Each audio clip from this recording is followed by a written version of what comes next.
عليكم ورحمة الله وبركاته। আপনারা সব ভালো আছেন? সালামের জবাব খুব মন খারাপ, শীত বেশি লাগে মনে হয়। সালাম দেয়া হচ্ছে সুন্নাত আর জবাব দেয়া হচ্ছে ওয়াজিব। আসসালামু আলাইকুম ওয়া রাহমাতুল্লাহি ওয়া বারাকাতুহু। الحمد لله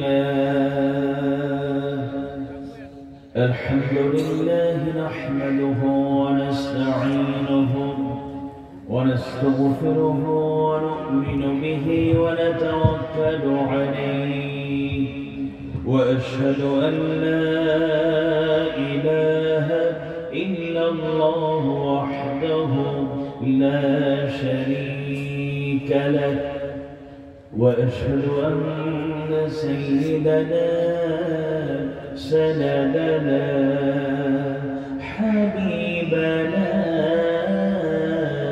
ومولانا محمد. أعوذ بالله من الشيطان الرجيم.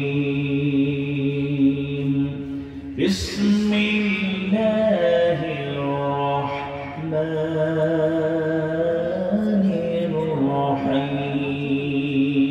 الرحيم.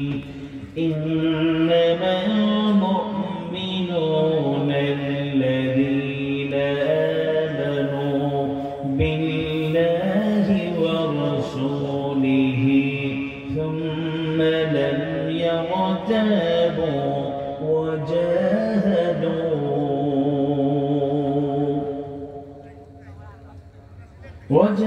وجاهدوا بأموالهم وأنفسهم في سبيل الله أولئك هم الصادقون. وقال تعالى إن الله وملائكته يصلون على النبي يا أيها الذين آمنوا صلوا عليه وسلموا تسليما. اللهم صل على محمد وعلى آل محمد كما صليت على إبراهيم وعلى آل إبراهيم إنك حميد مجيد. اللهم بارك على محمد وعلى آل محمد كما باركت على إبراهيم وعلى آل إبراهيم إنك حميد مجيد.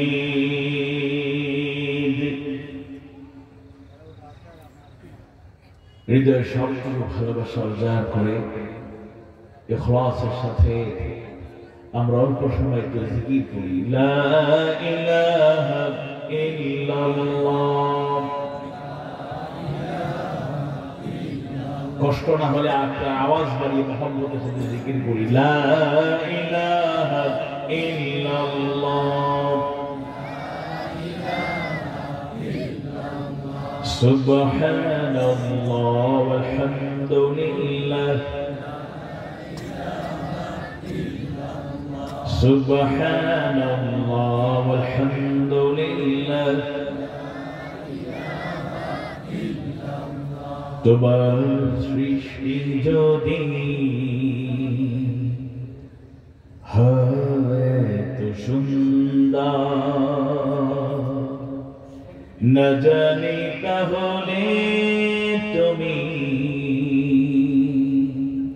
কত সুন্দর, কত সুন্দর, সেই কথা ভেবে ভেবে কেটে যায় লগন, ভরে যায় তৃষিত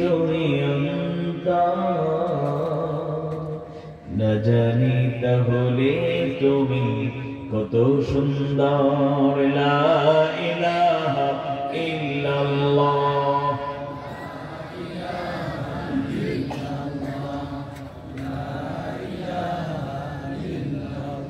যে মানুষ মানুষের বেদনা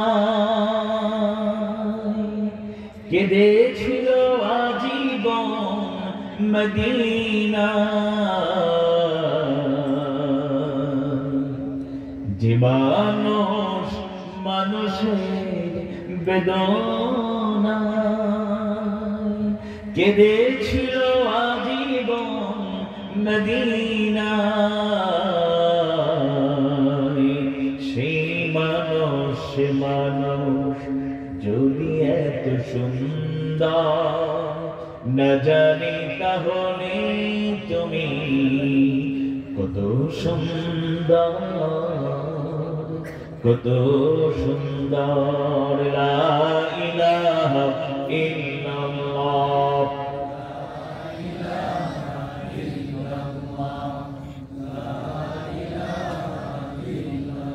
মনটা যদি হইতো প্রবল হাওয়া, মনটা যদি হইতো প্রবল হাওয়া, হইতো যদি শুভ্র কবুতর, মেঘের ডানায় পাঠিয়ে দিতাম, মেঘের ডানায় পাঠিয়ে দিতাম মদিনার পথে, যেথায় আমার প্রিয় নবী ঘুমায় নিরন্তর, যেথায় আমার প্রিয় নবী ঘুমায় নিরন্তর। লা ইলাহা ইল্লাল্লাহ,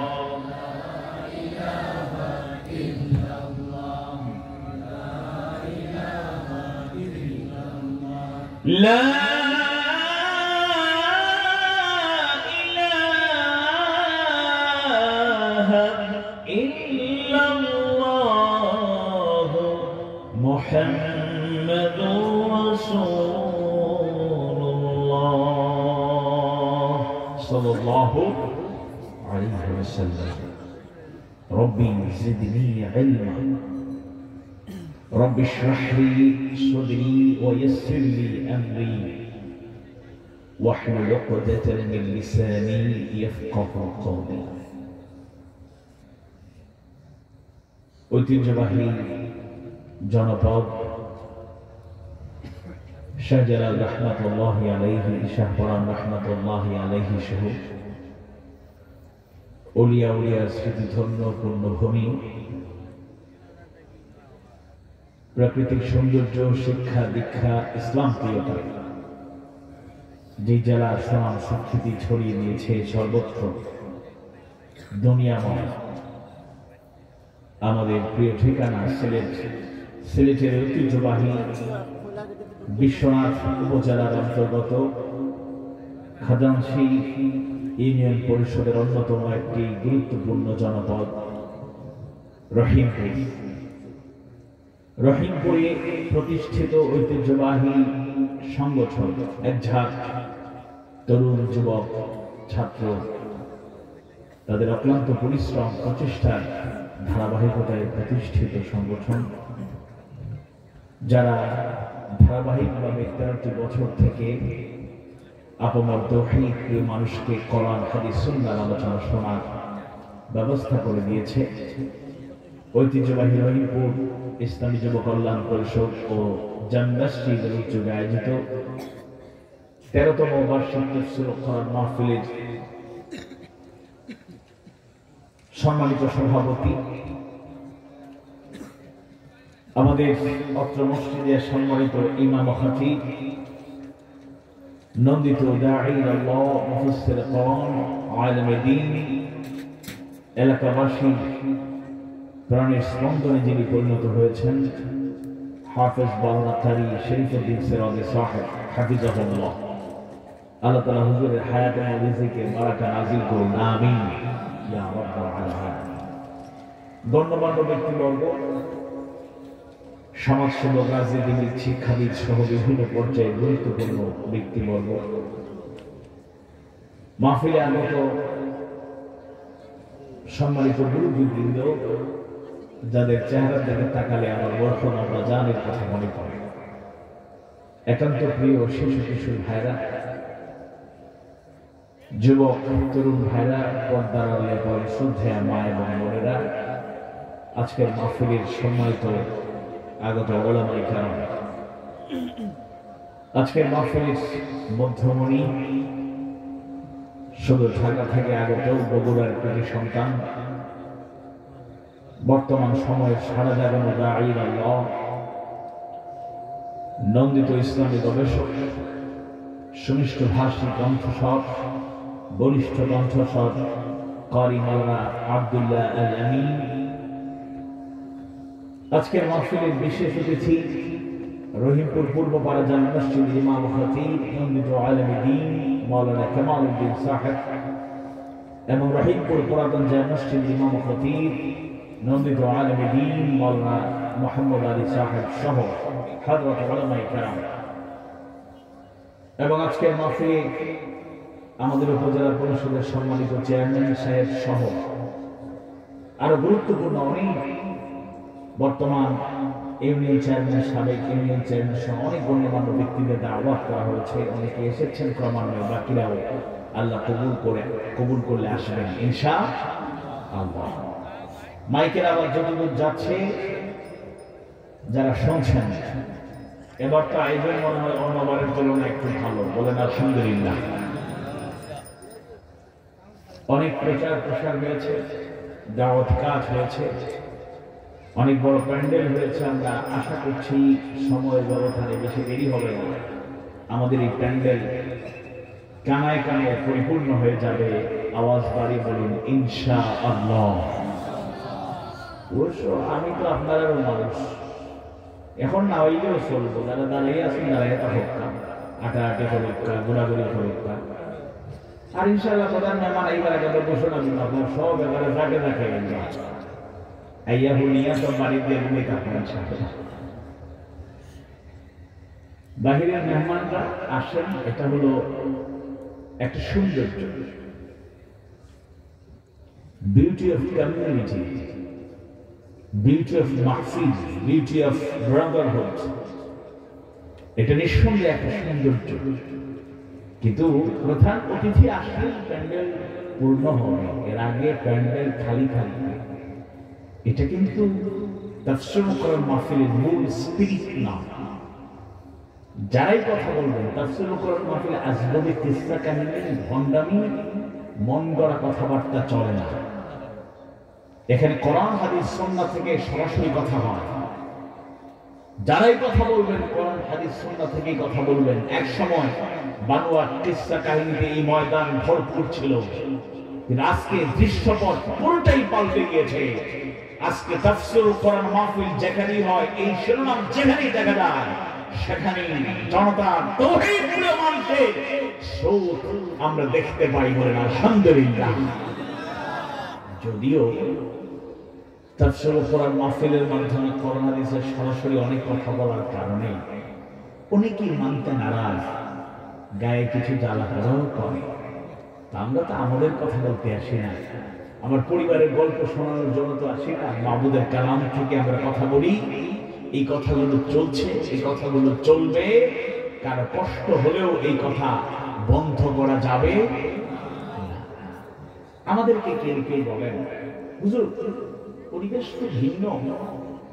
সূরা নাহলের 125 নম্বর আয়াতে কারিমায় আল্লাহ সুবহানাহু ওয়া তাআলা বলেছেন, উদউ ইলা সাবিলি রাব্বিকা বিল হিকমাতি ওয়াল মাউইযাতিল হাসানা ওয়াজাদিলহুম বিল্লাতী হিয়া আহসান।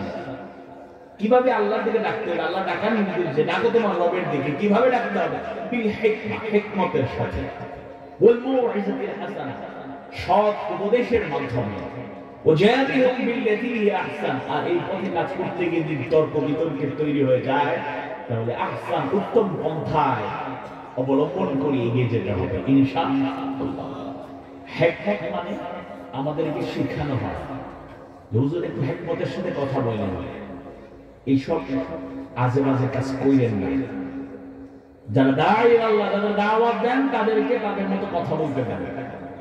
বলে হুজুর হিকমতের সাথে কথা। হিকমত শব্দটাকে আপনার ইচ্ছা মতো ব্যবহার করতে কে শিখিয়েছে?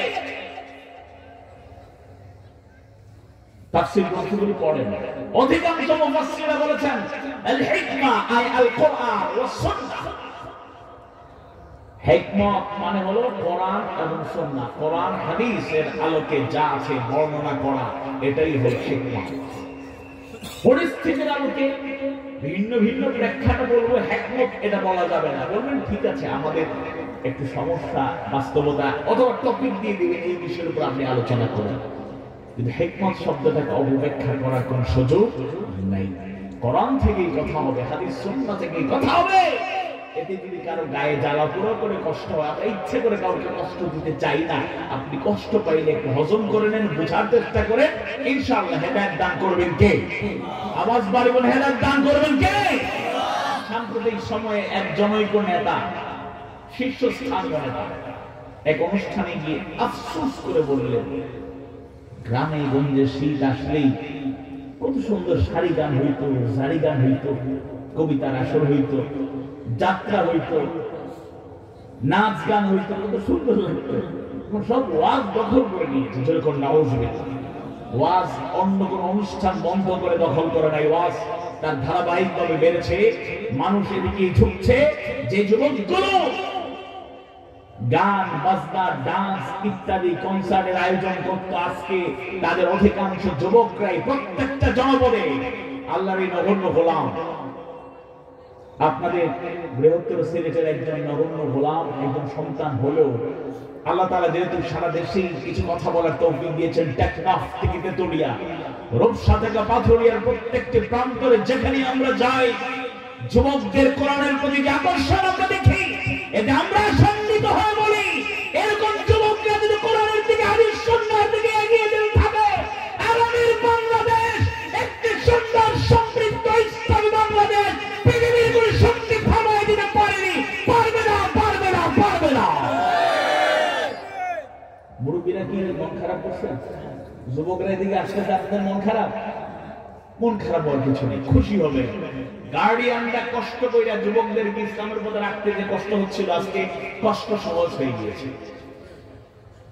এবারে 31st নাইট আর হ্যাপি নিউ ইয়ার কেমন পালন করলেন আপনারা? আমি তো সিলেটি হইল, সিলেট আসলাম না, কিছু করার নাই। আপনারা ভালো করছেন নি? আল্লাহ থেকে পারবেন, ভালো করছেন। মজার ব্যাপার হলো, ইন্টারেস্টিং ইনফরমেশন হলো, বাংলাদেশের সবচেয়ে বেশি 31st নাইট আর হ্যাপি নিউ ইয়ার যে স্পটে হয়ে থাকে, এবছর ওই স্পটে এরকম অনুষ্ঠান আমি দেখিনি। কারণ 31st নাইট 31 ডিসেম্বর রাতে আমার মাহফিল ছিল চট্টগ্রামের বাঁশখালী, শেষ করে চট্টগ্রামেই থাকলাম, পরদিন কক্সবাজার, কালকে ছিল কক্সবাজার রামুতে। আপনারা কক্সবাজার গেছেন? কক্সবাজার ডুববার আগে 19 কিলোমিটার বা 18 কিলোমিটার আগে দেখবা বড় এক ফুটবল আছে, বড় এক ফুটবল। তো ফুটবলের আগে রাস্তার পাশেই মাহফিল ছিল, রামু চা বাগান এটাকে বলে, রাস্তার পাশে। তো কক্সবাজারে দিনের বেলায় চলে গেলাম, আমার প্রিয় জনপদ, সবচেয়ে বেশি মাহফিল করি। গিয়ে দেখি অন্য বছরে 31st নাইটে বা হ্যাপি নিউ ইয়ার বছরের প্রথম দিনে থাকার জায়গা থাকে না, হোটেলগুলোতে জায়গা পাওয়া যায় না। আমি যে হোটেলে ছিলাম এটাতে কোনো সিট কোনোদিন খালি থাকতে তেমন একটা দেখি নেই। গিয়ে দেখি আমার যে ফ্লোরে আমি থাকলাম, এই ফ্লোরে আমি আমার সহসঙ্গী ছাড়া অন্য রুমে উঠি দিয়ে দেখি সব তালা মারা, অবস্থা খুব খারাপ, ব্যবসা বাণিজ্য মন্দার মাল দেখা গেছে। কয়েকটা কারণ আছে, মাঝখানে দেখেছেন টুরিস্টরা বেশি যাওয়ার কারণে খাওয়া দাওয়ার দাম টাম বাড়ানো হয়েছে, এটা আছে। মাঝখানে একটা ধর্ষণের ঘটনা ঘটছে, কিছুটা আতঙ্ক বিরাজমান।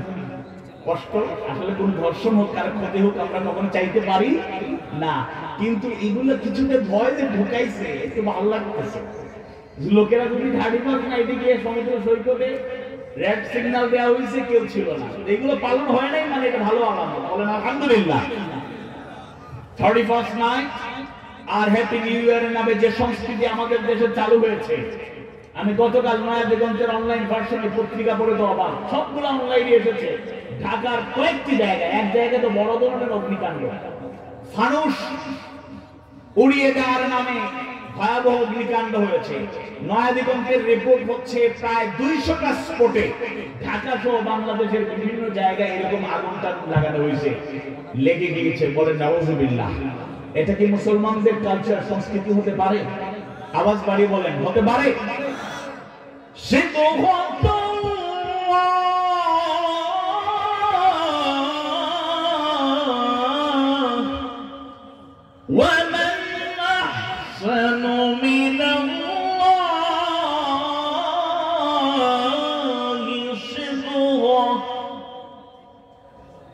আল্লাহ সুবহানাহু ওয়া তাআলা জানেন, সিবহাত আল্লাহ, তোমরা আল্লাহর রং ধারণ করো। ওমান আহসানু মিনাল্লাহি সিবহা, আল্লাহর রঙের থেকে উত্তম রং আর কি হতে পারে? সুবহানাল্লাহ। আল্লাহর রং নবী মুফাসসিররা বলেছেন, আল্লাহর রং মানে হলো আল্লাহর দ্বীন তথা ইসলাম। যেরকম সুবহানাল্লাহ, ইসলামই হলো আমাদের আদর্শ, এর বাইরে কোনো আদর্শ আমাদের হতে পারে? আল্লাহ সুবহানাহু ওয়া তাআলা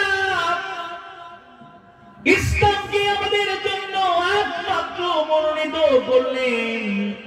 আয়াত কারিমায় আল্লাহ সুবহানাহু ওয়া তাআলা জানাবেন, ইন্নাদ দীনা ইনদাল্লাহিল ইসলাম, নিশ্চয় আল্লাহর নিকট একমাত্র মনোনীত জীবন ব্যবস্থার নাম হলো ইসলাম। সুবহানাল্লাহ। সুতরাং ইসলামের অনুসরণটাই আমাদের সংস্কৃতি, এর বাইরে যাওয়ার কোন সুযোগ মুসলমানদের জন্য নাই। আল্লাহ রাসূলের সতর্ক বার্তা, মান তাশাব্বাহা বিকওমিন ফাহুয়া মিনহুম, যে অন্য কোন কওমের, অন্য কোন জাতি কোন কিছুকে ইসলাম বাদ দিয়ে অনুসরণ করবে, সে তাদের মধ্যেই অন্তর্ভুক্ত হয়ে যাবে। নাউযুবিল্লাহ। এজন্য এই যে বিভিন্ন দিবসের নামে যেগুলো আমদানি হয়েছে আমাদের দেশে, এক সময় এগুলো ছিল না। এজন্য তরুণ যুবকেরা এখানে যারা হাজির হওয়ারা যারা শুনছেন, কেউ যদি এবছর একটু হলো বাসা বাড়িতে হলো এগুলো উদযাপন করে থাকেন, তাহলে আগামী বছর থেকে যাতে না হয় আল্লাহ কবুল করুন, বলবো আমিন। অনেকে আছে, হুজুর আমি কোথাও যাই না, ফেসবুকে তো তুফান তুলছেন আপনি, happy new year 31st night, হুজুরদের জন্মদিন পালন করে হলো এরা। আস্তাগফিরুল্লাহ, আস্তাগফিরুল্লাহ, আস্তাগফিরুল্লাহ। 2-3 বছর আগে 12ই রবিউল পাকিস্তানের এক ঘটনা, মোটামুটি ইউটিউবে ফেসবুকে অনেক ভিউ হয়েছে, ভাইরাল হয়েছে। একটা বড় কেক বানাইছে, বানাই আবার কেক কাটতেছে আর বলতেছে হ্যাপি বার্থডে টু ইউ ইয়া রাসূলুল্লাহ। যেরকম কোন জায়গায় চলে গেছে আমাদের চিন্তা ভাবনা, আকীদা নষ্ট হয়ে যাচ্ছে। এগুলো থেকে বেরিয়ে আসতে হবে। Happy birthday to you. এরপরে আরো যত দিবস আছে, দিবসের অভাব নেই।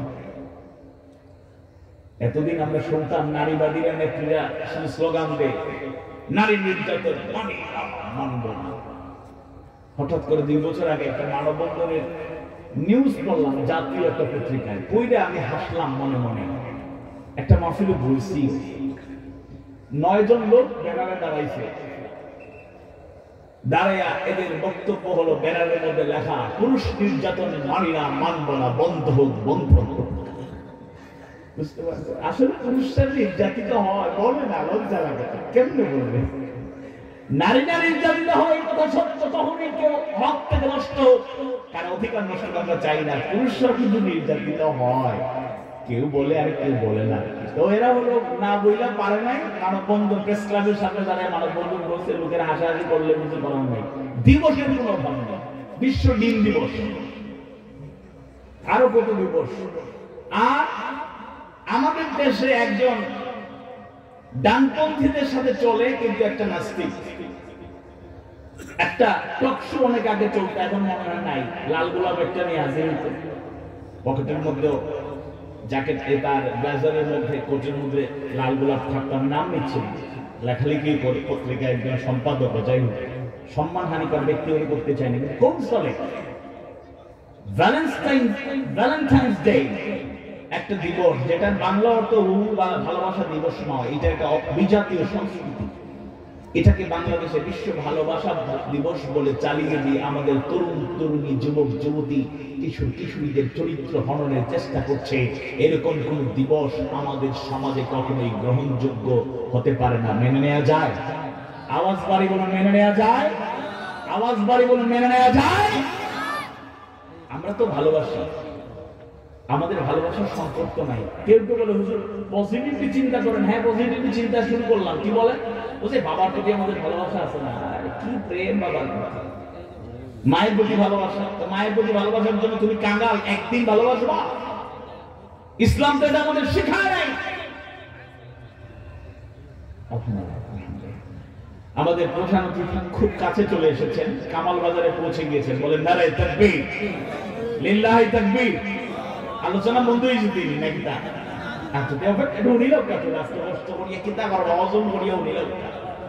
আমিও বহু দিন পরে সিলেট আইছি, আমার আপন বাগ্নি হয়েছেন এক সপ্তাহ, আজকে 7ম দিন, এখনো দেখতে পারছি না।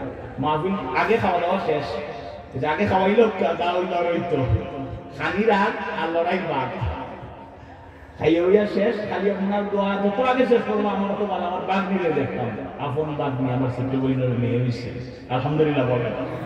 ওইলো হুজুর ওগুলো জীবন, আপনারা তো যে খুশি, হুজুর ওগুলো তো খালি টেকা কামাইয়া মাল মারাই। আমাদের কষ্টগুলো অনেকে বুঝেন। আমার ছোট মেয়ের বয়স 41 দিন, এর মধ্যে মনে হয় 10-12 দিন তারে পাইছে, আর সব বাইরে বাইরে সফর করতেছে। এরপরও আল্লাহর জন্য, এতে কোনো সন্দেহ নেই। বাবা মায়ের জন্য, সন্তানের জন্য, ভাইয়ের জন্য, বোনের জন্য, এমনকি এক মুমিন আরেক মুমিনকে ভালোবাসবে বৈধ পন্থায়। الحب في الله والبغض في الله من احب لله وابغض لله। যেই ভালোবাসা আল্লাহর সন্তুষ্টি নাই, এটা ভালোবাসা হতে পারে? এজন্য যত অপসংস্কৃতির চর্চা হচ্ছে, এগুলোর থেকে বেরিয়ে আসতে হবে। জারি গান, যাত্রা গানের জন্য যারা খুব আফসোস করছেন, এগুলো বাদ দেন, এগুলো বাদ দেন। আপনার নেক্সট জেনারেশন, আপনার প্রজন্ম, আপনার পরিবারের সদস্যরাও এইসব কালচারের কারণে একদিন আপনাকে এমন আচরণ করে কষ্ট দেবে, আপনি নিজের পরিজা নিজের ক্ষতবিক্ষত হয়ে যাবে, আপনি বরদাস্ত করতে পারবেন না। এজন্য নিঃসন্দেহে তাফসীর কোরআন মাহফিল, কোরআনের হিদায়াত, কোরআন সুন্নাহর আলো ছড়িয়ে দেওয়ার জন্য গুরুত্বপূর্ণ একটি অনুষ্ঠান, একটি আয়োজন আল্লাহ তাআলা কবুল করেছেন আমাদেরকে। আমরা খুশি না বেজার? আওয়াজ বাড়ি বলুন, খুশি না বেজার? হৃদয়ের সবটুকু ভালোবাসা উজাড় করে আমরা একবার পড়ছি আলহামদুলিল্লাহ। ربنا لك الحمد حمدا كثيرا طيبا مباركا فيه। আল্লাহ তাআলা সবাইকে কবুল করুন, বলুন আমিন। ভূমিকার কথা বাড়াতে চাই না, আমি সরাসরি একটা বিষয়ে আপনাদের সামনে আলোচনা করতে চাই। সেজন্য একটি আয়াতে কারিমা আমি চয়ন করে নিয়েছি, বাছাই করেছি। আমার আল্লাহ, আমার মাহবুব আল্লাহ সুবহানাহু ওয়া তাআলা যে তৌফিক দেন, এই আয়াতে কারিমার আলোকে আমি আপনাদের সামনে কথা বলবো ইনশাআল্লাহ। আল্লাহ তাআলা আমাদেরকে তৌফিক দিন, বলুন আমিন।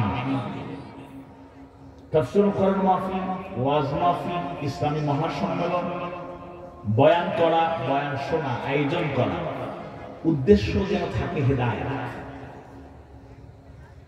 এখানে যদি নিয়তের ক্ষেত্রে কোন সমস্যা তৈরি হয়, তাহলে কষ্ট করা কোন কাজে লাগবে না। ইন্নামাল আ'মালু বিন্নিয়াত, নিয়তটাকে পরিশুদ্ধ করতে পারলে আমাদের আমলকে গ্রহণ করে নেবেন কে? আওয়াজ বাড়িয়ে বলুন কে? সুতরাং অনেক সময় নাম দেখছে পোস্টারে, ও এই হুজুর তো পরিচিত, উনি তো ভাইরাল বক্তা, যাওয়া নাম দেখছে, না ওনার নাম তো দেখি না, আচ্ছা প্রধানমন্ত্রী তো রাখা হয়েছে, একটু শুনি তো দেখি, ইউটিউবে সার্চ কর, শুনি না ভালো লাগলে আলহামদুলিল্লাহ, না লাগে না ভালো লাগে না। দেখেন এই হলো শ্রোতাদের, আয়োজকদের চিন্তা হলো আপনাদের কষ্ট নেওয়ার দরকার নাই, সামগ্রিকভাবে কথা বলছি। আয়োজকদের অবশ্যই যত মানুষ জড়ো করা যাবে হেদায়েত যত দেয়া যাবে, কল্যাণ না কল্যাণ কল্যাণ। কিছু কিছু বাংলাদেশে ঘুরতেছি তো, কিছু কিছু মাহফিল কমিটির নেশার পেশা পরিণত হয়েছে, শ্রোতা আসতেই হবে। একেবারে আমার উপজেলায়, আমার জেলার মধ্যে এত বড় মাহফিল যেন না হয় এটা দেখাইতেই হবে। এই জন্য যা খরচ করা লাগে, যা কিছু লাগে, লোকেরা বলবে অমুক সংস্থা বা অমুক ব্যক্তিরা অমুক অমুক অমুক অমুক, এরা কিন্তু দেখছো একটা মাহফিল করছে। এখানে কিন্তু সমস্যা হয়ে যাচ্ছে। আর বক্তাদের কথা শেষে বললো এটা কিছু করার নাই, আমাদের অবস্থা বেশি ভালো না। মাহফিল লোক হোক আর নাই হোক, কেউ শুনুক আর নাই শুনুক, আমার যেটা ফিক্সড অ্যামাউন্ট ওইটা পেমেন্ট লাগবে। বক্তারা অনেক সালা কমিটি করে হুজুর কত কইছে 1 লাখ দেব না, 10,000 বুকিং দিয়ে আজকে দেব না, পরে দেয় না। আর বক্তারা খুব চালাক হয়ে গেছে। প্রথম কিস্তিতে বুকিং মানে 20,000, 1 মাস পরে ওনার পিএস ফোন দিছে, মাহফিল কি ঠিক আছে? 20,000 দিলাম না, ও ঠিক থাকতে আরো 20 পাঠান, 40,000। আর 1 মাস পরে মাহফিল কাছাকাছি আসতেছে, পিএস ফোন দিয়ে এপিএস ফোন দিয়ে কাজ, মাহফিল কি ঠিক আছে? 40,000 দিলাম না, ও আর টুকে দেন, সামান্য দেন, 10 দিয়ে দিলে মোটামুটি কাছাকাছি হইল। কত? 50। মাহফিলের 3 দিন আগে বলে মাহফিল কি ঠিক আছে? আমরা কষ্ট করা লাগবে না, ওরাই বলতে মাহফিল কি ঠিক আছে? 50,000 দিলাম, মাহফিল কি ঠিক আছে? কোন কি কথা কর না, ওনার তো 80,000 টাকা, তো বাকিটা যে একটু বিকাশে অথবা অ্যাকাউন্টে পাঠিয়ে দেন, তাইলে আসাটা সহজ হইবে। বাংলাদেশের কোন প্রান্ত থেকে আজকে তোমার 80,000 টাকা লাগবে? আমি আল্লামা বন্ধ করলাম, আজকে সিলেট টু কক্সবাজার সরাসরি ফ্লাইট চালু হয়েছে।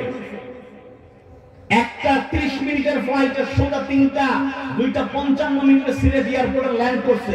কমিটির একজন সদস্য ডেকে বলেন, ওনারা আমি কোন দিন টিকিট করছি, কত টাকা লাগছে জিজ্ঞেস করছে না, আমি আমার চাইছি 1 টাকা দেন,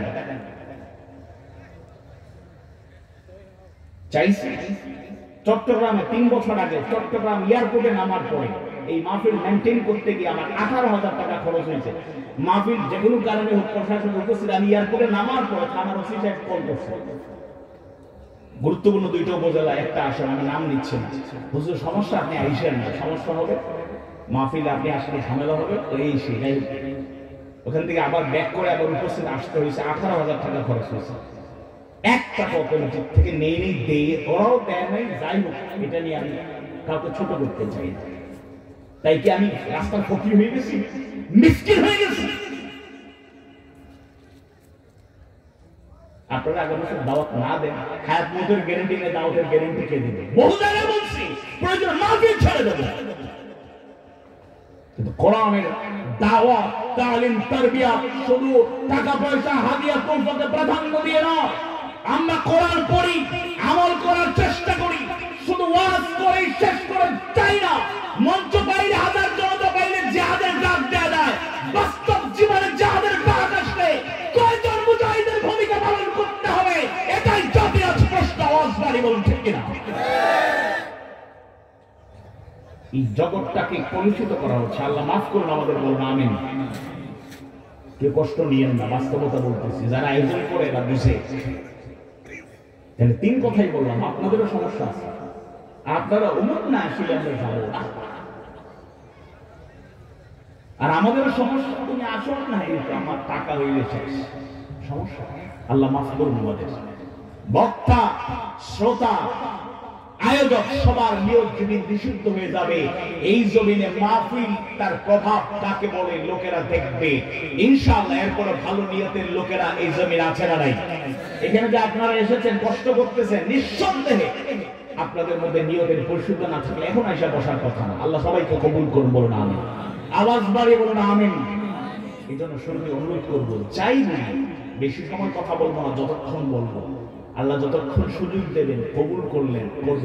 আমরা যেন হেদায়েতের নিয়তে বলতে পারি, শ্রোতারা হেদায়েতের নিয়তে যেন শুনতে পারে। একটা কথা জানলেও আমল করার চেষ্টা করতে হবে। এটা আমার পার্সোনাল কথা না, হুজুরের কথা না, আমাদের অন্য কোনো ব্যক্তির কথা না, আল্লাহর কথা, রাসূলের কথা। যেখান থেকেই জানবো, শুনবো, সাথে সাথে আমল করার নিয়ত করে নেবেন। কোন বিষয়ে যদি আপনার খটকা লাগে, সন্দেহ লাগে, এটা সহি না সহি নয়, হাদিসটা সঠিক সহি হাদিস না জাল হাদিস, তাই যাচাই বাছাই করেন। করোনার আয়াত তো সহি না হওয়ার কোনো সুযোগ নাই। আপনার সন্দেহ লাগলে তাফসীরের কিতাব ইবনে কাসীর বের করেন। আপনার সন্দেহ লাগলে অন্য একটা তাফসীর বাংলাতে অনুবাদ হয়েছে, অসংখ্যগুলো সব তাফসীর প্রায় বাংলায় অনুবাদ হয়েছে। আপনি বাংলায় পড়েও অনুবাদ করেও মিলায় দেখেন, কথা বলে ঠিক আছে কিনা। যদি ঠিক থাকে আলহামদুলিল্লাহ, আর না থাকলে বলবেন হুজুর তো ভুল বুঝে গেছে, আল্লাহ মাফ করুক। তাই আসুন হেদায়েতের নিয়তে আমরা কোরআনুল কারীমের 49 নম্বর সূরা, সূরা আল হুজুরাত, গুরুত্বপূর্ণ তাৎপর্যমণ্ডিত সূরার 15 নম্বর আয়াত থেকে আমরা আজকে আলোচনা করব। তবে একটা কথা বলে নিই, সব হুজুরদের দোষারোপ করলাম, একটা কথা বলে নিই, মেহমানদের কদর করা রাসূলের সুন্নাত। যত ভাইরাল বক্তা, চুক্তিবাদী বক্তা, এদের সাথে পার্সোনালি অধিকাংশের সাথে কথা হয়েছে, জিজ্ঞেস করে বলে হুজুর এত জায়গা থেকে এরকম খরচ করলাম। এই যে আমি একটা উদাহরণ দিলাম শিক্ষার জন্য, 18,000 টাকা খরচ হয়েছে বাস্তবতা, কিন্তু 1 টাকাও দেয় নাই। এই জন্যই তো বক্তারা আমার পকেটে টাকা যাবে কেন, আপনি আয়োজন করলেন, আপনি সমস্যা হয়েছে আপনার, আমার তো কোনো সমস্যা নেই, আমি তো চলে আসছি, টাকা দিবেন না কেন, এই জন্য এরা করে। এরপরেও আল্লাহ আমাদের মাফ করুন, সাহায্য করুন। কিছু লস হইল, এরপরে দিনের কাজ চালিয়ে যেতে হবে। বন্ধ করা যাবে, আওয়াজ বাড়ি বন্ধ করা যাবে, কারণ এই পথ সহজ না ভাই। অধিকাংশ বক্তারাই আজকে কঠিন পরীক্ষার মুখে। পরিচিত বাংলাদেশে ওয়াজ শেষ হয়ে যাচ্ছে, একটা 2-3 মাস গুরুত্বপূর্ণ ওয়াজ অক্টোবর থেকে, বিশেষ করে নভেম্বর ডিসেম্বর সারা দেশে অনেক মাহফিল হয়েছে। জানুয়ারি চলে আসলে ফেব্রুয়ারি মার্চে তো ওয়াজ শেষ, কারণ এপ্রিল থেকে আবার রমাদান মাস শুরু হবে ইনশাআল্লাহ। তাইলে প্রায় অর্ধেক সময়ের বেশি চলে গেল। বাংলাদেশে অনেক জনপ্রিয় বক্তা, দাঈ আল্লাহ, ওয়াইজিন, কওমি অঙ্গনের, আলী অঙ্গনের অনেকেই আজকে জেলখানায় বন্দী। তাদের কথা থেকে জাতি বঞ্চিত হচ্ছে। তাইলে হক পথে থাকলে বিপদ আছে না নাই? আওয়াজ বাড়ি বল বিপদ আছে না নাই? আওয়াজ বাড়ি বল বিপদ আছে না নাই? জীবনের ঝুঁকি নিয়েও কিন্তু দায়ীরা ভূমিকা পালন করছেন। আপনারা তাদের মূল্যায়ন করবেন। আপনারা কালকে ভালোবাসলে আপনাদের প্রতি আল্লাহর ভালোবাসা বাড়বে, কোনো সন্দেহ নাই। আউযু বিল্লাহি মিনাশ শাইতানির রাজীম। সবাই পড়ি, আউযু বিল্লাহি মিনাশ শাইতানির রাজীম। বিসমিল্লাহির রহমানির রহিম। ইন্নামাল মুমিনুনা আল্লাযীনা আমানু বিল্লাহি ওয়া রাসূলিহি থুম্মা লাম ইয়ারতাবু ওয়া জাহাদু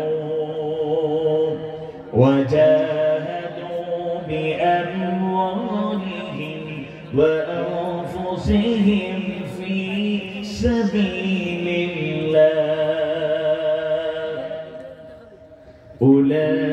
أولئك هم الصادقون. الله سبحانه وتعالى قرآن الكريم সূরা সূরা আল হুজুরাতের 15 নম্বর আয়াত কারিমায় মুমিন কারা তাদের পরিচয় কত সুন্দর করে জানায় দেন। আল্লাহ তাআলা জানায় দেন মুমিন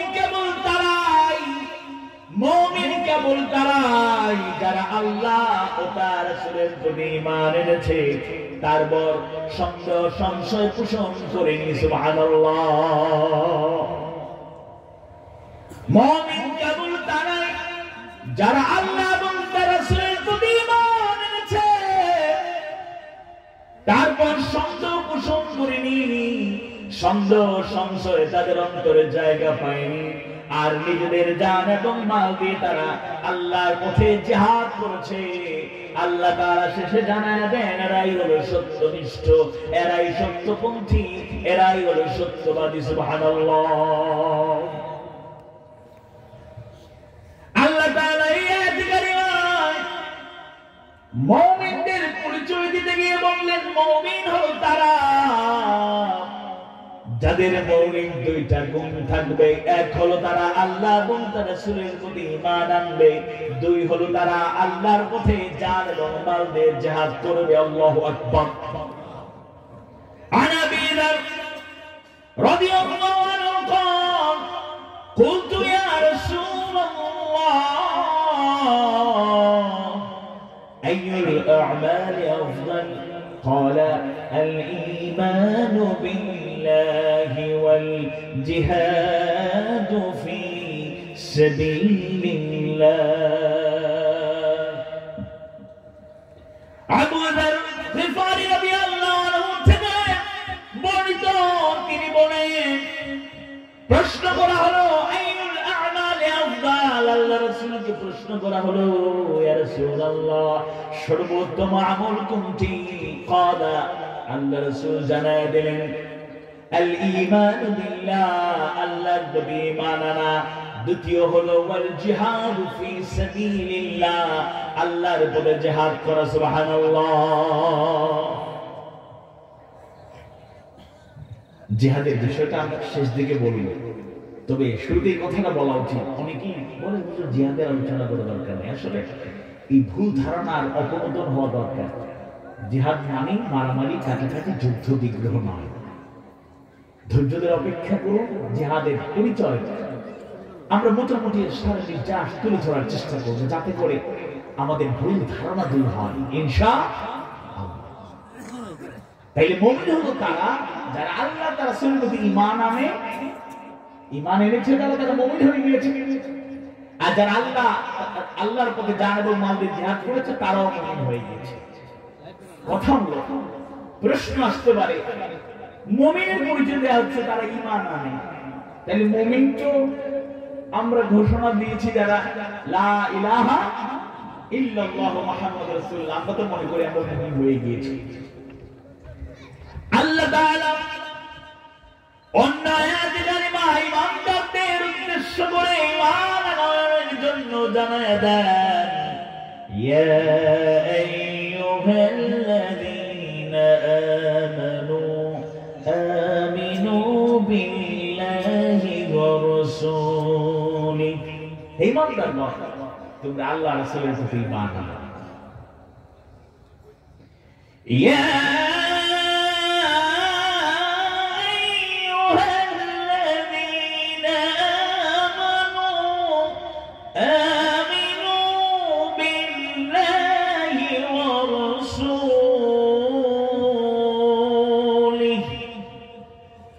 ঈমানদারগণ তোমরা যারা ঈমান এনেছো আমিনু বিল্লাহি ওয়া রাসূলিহি, তোমরা আল্লাহ রাসূলের প্রতি ঈমান আনো। দেখেন ঈমানদারদের বলা হচ্ছে ঈমান আনো,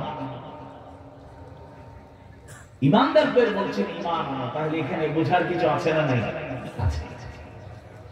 মুফাসসিররা বর্ণনা করেন এই আয়াতে কারিমায় আল্লাহ সুবহানাহু ওয়া তাআলা ইয়া আইয়ুহাল্লাযীনা আমানু বলার মাধ্যমে ওই ঈমানদারদের সম্বোধন করলেন যারা শুধু ঘোষণা দিয়ে ঈমানদার হয়েছে, কালেমার ঘোষণা দিয়েছে, আল্লাহর প্রতি তারা রাসূলের প্রতি বিশ্বাসের কথা শুধু মুখ দিয়ে জবান থেকে বলেছে, বাস্তব জীবনে প্রকৃতরূপে এখনো মুমিন হয় নাই।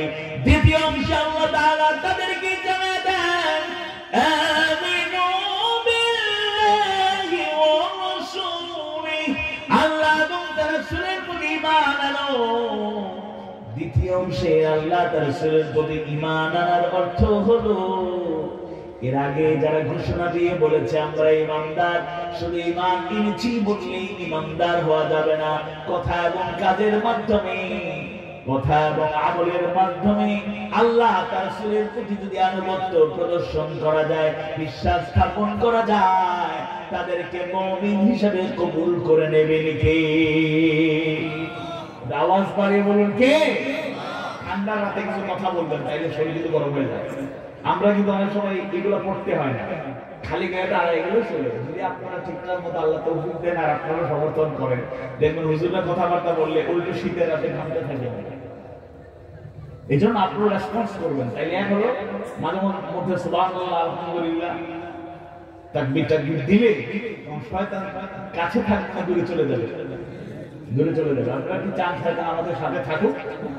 সে দূরে থাকুক, সে বিতাড়িত দূর থাকলে সে ডিস্টার্ব করবে, মনোযোগ অন্যদিকে সরায় নেবে। আল্লাহ তাআলা ইমানদারদের বললেন আমিনু বিল্লাহি ওয়া রাসূলিহি, আল্লাহ তার রাসূলের প্রতি ঈমান আনো। এর মানে আল্লাহ সুবহানাহু ওয়া তাআলা বোঝাতে চাইনি শুধু ঘোষণা দিয়ে মুমিন হওয়া যাবে না, কথা এবং কাজের মাধ্যমে প্রকৃত অর্থে আল্লাহ এবং তার রাসূলের প্রতি ঈমান আনা লাগবে, বিশ্বাস স্থাপন করা লাগবে এবং আনুগত্য করা লাগবে। ঈমানের সাত্বিক বিশ্লেষণ করলে মৌলিক অর্থ পাওয়া যায় নিরাপত্তা দেওয়া, সংখ্যাভুক্ত হওয়া। শাইখুল ইসলাম ইবনে তাইমিয়া রাহিমাহুল্লাহ তিনি বর্ণনা করেছেন ঈমানের অর্থ হচ্ছে স্বীকারোক্তি এবং আত্মার প্রশান্তি, আর সেটা অর্জিত হবে অন্তরে দৃঢ় বিশ্বাস, পোষণ এবং আমলের মাধ্যমে। যেরকম সুবহানাল্লাহ। সেই অর্থ যদি পারিভাষিক অর্থ যদি আমরা জানতে চাই, তাহলে যে বর্ণনা পাওয়া যায় ঈমান হলো মূল এবং শাখা সমূহ এর ব্যাপারে হৃদয়ে দৃঢ় বিশ্বাস, মুখের মাধ্যমে স্বীকৃতি এবং কর্মে বাস্তবায়ন করা হলো ঈমান। অর্থাৎ তিন ভাবে ঈমানটাকে আঁকড়ে ধরতে হবে। কয় ভাবে? তিন ভাবে। কয় ভাবে? তিন ভাবে। আমরা জানি একজন অমুসলিম, একজন হিন্দু ভাই কিংবা বোন যদি সে কালেমা পাঠ করে লা ইলাহা ইল্লাল্লাহু মুহাম্মাদুর রাসূলুল্লাহ, এই কালেমার মাধ্যমে সে আগে ছিল, এই কালেমা ঘোষণার আগ পর্যন্ত সে ছিল হিন্দু কিংবা সে ছিল বৌদ্ধ কিংবা সে ছিল খ্রিস্টান, সে ছিল অন্য ধর্মের। কিন্তু যখন এই কালেমা দিয়ে জেনে বুঝে, চাপের মাধ্যমে নয়, চাপ প্রয়োগের মাধ্যমে স্বেচ্ছায় সজ্ঞানে ইচ্ছে করে জেনে বুঝে কেউ যদি ঘোষণা দিয়ে দেয়, তাইলে তাকে ঈমানদারের কাতারে শামিল করে নেন আল্লাহ সুবহানাহু ওয়া তাআলা, এবং সে ঈমানদারদের কাতারে শামিল হয়ে যায়। আল্লাহু আকবার। কিন্তু এটাকে যদি ঘোষণা দিলেই আপনি ঈমানদার হয়ে গিয়েছেন এটা বলা যাবে না, বরং তিনটা কাজ করলে আপনি ঈমানদার। এই কালেমাকে তিন ভাবে গ্রহণ করতে হবে। এক, আত-তাসদীক বিল জানান, অন্তর দিয়ে সুদৃঢ় বিশ্বাস স্থাপন করতে হবে। দুই, ওয়াল ইকরার বিল লিসান, মৌখিক প্রকাশ, মৌখিক স্বীকৃতি। তিন, ওয়াল আমালু বিল আরকান, কর্মে আমলের মাধ্যমে তার বাস্তবায়ন করা। এক হলো অন্তরের বিশ্বাস। আল্লাহ সুবহানাহু ওয়া তাআলা কোরআনুল কারীমের 39 নম্বর সূরা জুমারের 33-34 নম্বর আয়াত কারিমায় জানায় দেন, ওয়াল্লাযী জাআ বিস-সিদকি ওয়া সাদ্দাকা বিহি উলাইকা হুমুল মুত্তাকুন লাহুম মা ইয়াশাউনা 'ইনদা রাব্বিহিম যালিকা জাযাউল মুহসিনিন। আল্লাহ সুবহানাহু ওয়া তাআলা বলেন, যারা সত্য উপস্থিত হয়েছে এবং সত্যকে সত্য বলে মেনে নিয়েছে, তারাই তো হলো মুত্তাকি। তারা যা চাইবে সবকিছুই আছে তাদের প্রতিপালকের নিকট। এটাই হলো সত্যমুশিনদের, মুহসিনদের জন্য প্রতিদান। সুবহানাল্লাহ। আজকে এই দুনিয়ায় যতগুলো মানুষ নাস্তিক হয়, মুসলমানের সন্তান নাস্তিক, এর অন্যতম কারণ হলো অন্তর বিশ্বাসে গরমিল তৈরি হয়ে যায়। অথচ আল্লাহ তাআলা কোরআনুল কারীমের সূচনা লগ্নে দ্বিতীয় সূরা সূরাতুল বাকারা, সূরাতুল বাকারা শুরুতেই কোরআনের পরিচয় দিয়ে জানিয়ে দিলেন কারা কোরআন থেকে হেদায়েত পাবে। মুত্তাকিরা হেদায়েত পাবে। আর মুত্তাকিদের এক নাম্বার গুণ হলো যারা অদৃশ্যের প্রতি ঈমান আনে। জয় বলুন সুবহানাল্লাহ। বিসমিল্লাহির রাহমানির রাহিম। আলিফ লাম মিম। যালিকাল কিতাবু লা রাইবা ফীহি হুদান লিল মুত্তাকিন।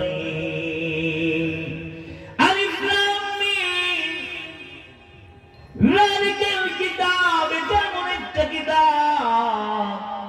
লা রাইবা ফীহি, যেই কিতাবে ভুল ত্রুটি থাকা দূরের কথা, সন্দেহ সংশয়ের কোনো অবকাশ নাই। সুবহানাল্লাহ। হুদাল লিল মুত্তাকিন,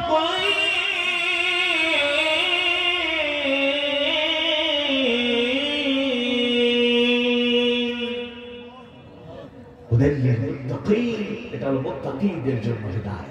যদিও অন্য আয়াতে আল্লাহ বলেছেন হুদাল লিন-নাস ওয়া বাইয়িনাতিন মিনাল হুদা ওয়াল ফুরকান, হুদাল লিন-নাস সকল মানুষের জন্য কোরআন হিদায়াত। আল্লাহু আকবার। মুফাসসিররা বর্ণনা করেন কথা দুইটা না, কথা একটাই। কথার মধ্যে বৈপরীত্য নাই, মানে মিল আছে। হুদাল লিন-নাস, এই কোরআন গোটা মানবতার জন্য, সকল মানুষের জন্য হিদায়াত। তবে সবাই হিদায়াত পাবে না। যারা মুত্তাকি হবে, হুদাল লিল-মুত্তাকিন, যারা তাকওয়ার গুণ অর্জন করবে, তাদেরকে হিদায়াত দান করবেন কে? আওয়াজ বাড়ি বলেন, হেদায়েত দান করবেন কে? ঘরে ঘরে কোরআন আছে, কিন্তু ঘরে ঘরে কোরআনের হেদায়েত নাই। সবার জন্য কোরআন হেদায়েত, সবাই হেদায়েত নিতে পারে না। আমার পর্যালোচনা করা উচিত, আমি হেদায়েত থেকে বঞ্চিত আছি না হেদায়েতের আলোকে জীবন করছি। বিশ্বাস করুন, এমন কোন মুসলমানের ঘর খুঁজে পাওয়া যাবে না, দুর্বল মুসলমান, নামে মুসলমান হলো, তেলাওয়াত একদিনও করে না, এরকম লোক আছে, কিন্তু ঘরে কোরআন আছে। তাই ঘরে কোরআন আছে, কোরআনটা হেদায়েত দেয় না, কারণ তার মধ্যে তাকওয়ার গুণ তৈরি হচ্ছে না, সে পড়ছে না, বুঝছে না, আমল করার চেষ্টা করছে না, তাই কোরআন তাকে কোনো সহযোগিতা করছে না। এজন্য কোরআন সবার জন্য হেদায়েত, কিন্তু হেদায়েত পাবে তারা মুত্তাকি হবে যারা। আর মুত্তাকির এক নম্বর কোয়ালিটি, যোগ্যতা হলো, পরিচয় হলো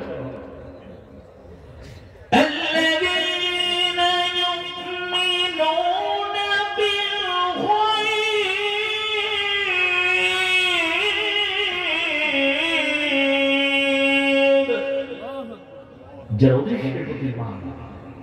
নাস্তিকরা বলে, নাস্তিকদের স্লোগান হচ্ছে unseen is nothing, unseen is nothing, যা দেখা যায় না কিছু। আল্লাহকে দেখি না, কেন বিশ্বাস করবো? আলহামদুলিল্লাহ, আমাদের সিলেটের পার্শ্ববর্তী শাহজালাল বিজ্ঞান ও প্রযুক্তি বিশ্ববিদ্যালয়ে একজন নাস্তিকের সর্দার ছিলেন, তিনি অবসরে গিয়েছেন। আমি একজন কথা বলতে বলতে ভার্সিটি স্টুডেন্ট দেখা হইল, বললাম নাস্তিক স্যার তো চলে গেলেন, এবার মনে নাস্তিকতা কিছু কমবে। কি বলেন? উনি চলে গেছে, ওনার প্রেতাত্মা না, চেলা চামুন্ডারও তো আরো অ্যাক্টিভ। আল্লাহ এদের হেদায়েত দান করুন, বলুন আমিন। এরা সব বুঝে, আল্লাহ বুঝে না। এরা সব বুঝে, রাসূলকে সব চিনে, রাসূলকে চিনে না। এরা কপাল পোড়া, এরা কপাল পোড়া। এখানে যুবক যারা ছোট ছাত্র, পড়াশোনা করবা, কেউ এখন এসএসসি এইচএসসি লেভেলে থাকতে পারো, তুমি ঢাকা ইউনিভার্সিটি ভর্তি বা হবো, অবশ্যই শাহজালাল বিশ্ববিদ্যালয়ে পড়বে, অবশ্যই পড়বে, কিন্তু ঈমান আমল ছেড়ে, কোরআন সুন্নাহ ছেড়ে নাও। জেনারেল এডুকেশন সিস্টেমে আমি পড়ে বেড়ে উঠবো, কিন্তু আল্লাহর কিতাব ছেড়ে দেবো না, নতুবা আমিও মূর্খের কাতারে শামিল হবো। আবু জেহেল কোথায় কোথায় বলেন? আবু জেহেল কে বলছে আপনাকে? আবু জেহেল সেটা আবু জেহেল ছিল না, মূর্খের পিতা ছিল না, সে আরবের অন্যতম জ্ঞানী লোক ছিল, তাকে বলা হতো আবুল হাকাম, তার নাম ছিল আবুল হাকাম বিন হিশাম। জ্ঞানী পিতা ছিল, কিন্তু কোরআনের ইলমুল ওয়াহী জ্ঞান অর্জন করে নাই, তার নাম হয়ে গেল জ্ঞানী পিতা নয়, মূর্খের পিতা। আজকে নাস্তিকগুলো জাগতিক যত বড় সার্টিফিকেট অর্জন করুক, সার্টিফিকেটকে অবমূল্যায়ন করি না, কিন্তু এত বড় সার্টিফিকেট অর্জন করার পর আল্লাহকে চিনল না, রাসূলকে চিনল না, মুসলমানের সন্তান হওয়ার পর নাস্তিক্যবাদী কথাবার্তা বলে, এরা কপাল পোড়া, বিভ্রান্ত। আল্লাহ সকলকে হেদায়েত দান করুন, বলুন আমিন। অন্তরের বিশ্বাসটা কিন্তু জরুরি। এখানে গন্ডগোল হলে কিন্তু সমস্যা আছে। অনেক আমল করব, কিন্তু ইমানের মধ্যে যদি শিরক ঢুকে যায়, ইমানের মধ্যে গন্ডগোল ঢুকে যায়, যদি এমন কিছু আমার ধারণা তৈরি হয়, গন্ডগোল তৈরি হয়, তাইলে কিন্তু আমি বিপদগামী হয়ে যাচ্ছে, সন্দেহ সংশয়বাদী হয়ে যাচ্ছে। ইমান কেমন লাগবে? আল্লাহ রাসূলের সিরাত, আল্লাহ রাসূলের জীবনটা জানতে হবে, উসওয়ায়ে হাসানাহ হিসেবে গ্রহণ করতে হবে, যেভাবে সাহাবায়ে কেরাম গ্রহণ করেছিলেন। সুবহানাল্লাহ। মেরাজের ঘটনা ঘটলো, মেরাজ সংঘটিত হলো, বিশ্বনবী মেরাজ শেষে জমিনে আবারও বিচরণ করলেন। যারা উপস্থিত, যারা প্রথমেই যাদেরকে তিনি পেলেন, তাদের সামনে মেরাজের বর্ণনা দিলেন। মেরাজের প্রথম বর্ণনা যখন দেওয়া হলো, উপস্থিত ছিল স্বয়ং আবু জাহেল। বর্ণনা শোনার পরে আবু জাহেল চিন্তায় পড়ে গেল, এমন আজগবি কাহিনী কেমনে? আল্লাহর গোলামি যারা গ্রহণ করেছে, মুহাম্মদকে যারা নবী এবং রাসূল হিসেবে স্বীকৃতি দিয়েছে, এমন আজগবি ঘটনা শুনলে তারা হয়তো বিশ্বাস করবে। আবু জাহেল এই চান্স মিস করতে চায় নাই। সে প্রথমেই চলে গেল আবু বকর সিদ্দিক রাদিয়াল্লাহু আনহুর কাছে। হযরত আবু বকর রাদিয়াল্লাহু আনহু, তার নামের সাথে তখনো সিদ্দিক যুক্ত হয় নাই। এই ঘটনার পরিপ্রেক্ষিতে তার নামের সাথে সিদ্দিক যুক্ত হয়েছিল। আবু জাহেল চলে গেল আবু বকরের কাছে, গিয়ে বলে, আবু বকর, শুনেছো তোমার নবী কি বলে? আবু বকর বললেন, কি শুনেছেন বর্ণনা করেন।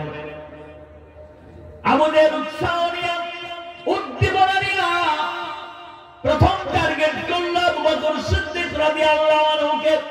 কারণ তার ধারণা ছিল বিশ্বনবীর সবচেয়ে কাছের যে সাহাবী, বিশ্বনবীর সাদর্য সহবত যিনি সবচেয়ে বেশি পেয়েছেন, আল্লাহ রাসূলের পাশে সব সময় যিনি থাকেন, তাকে যদি দুর্বল করা যায়, বাকিদের দুর্বল করতে কষ্ট হবে না। নাউযুবিল্লাহ।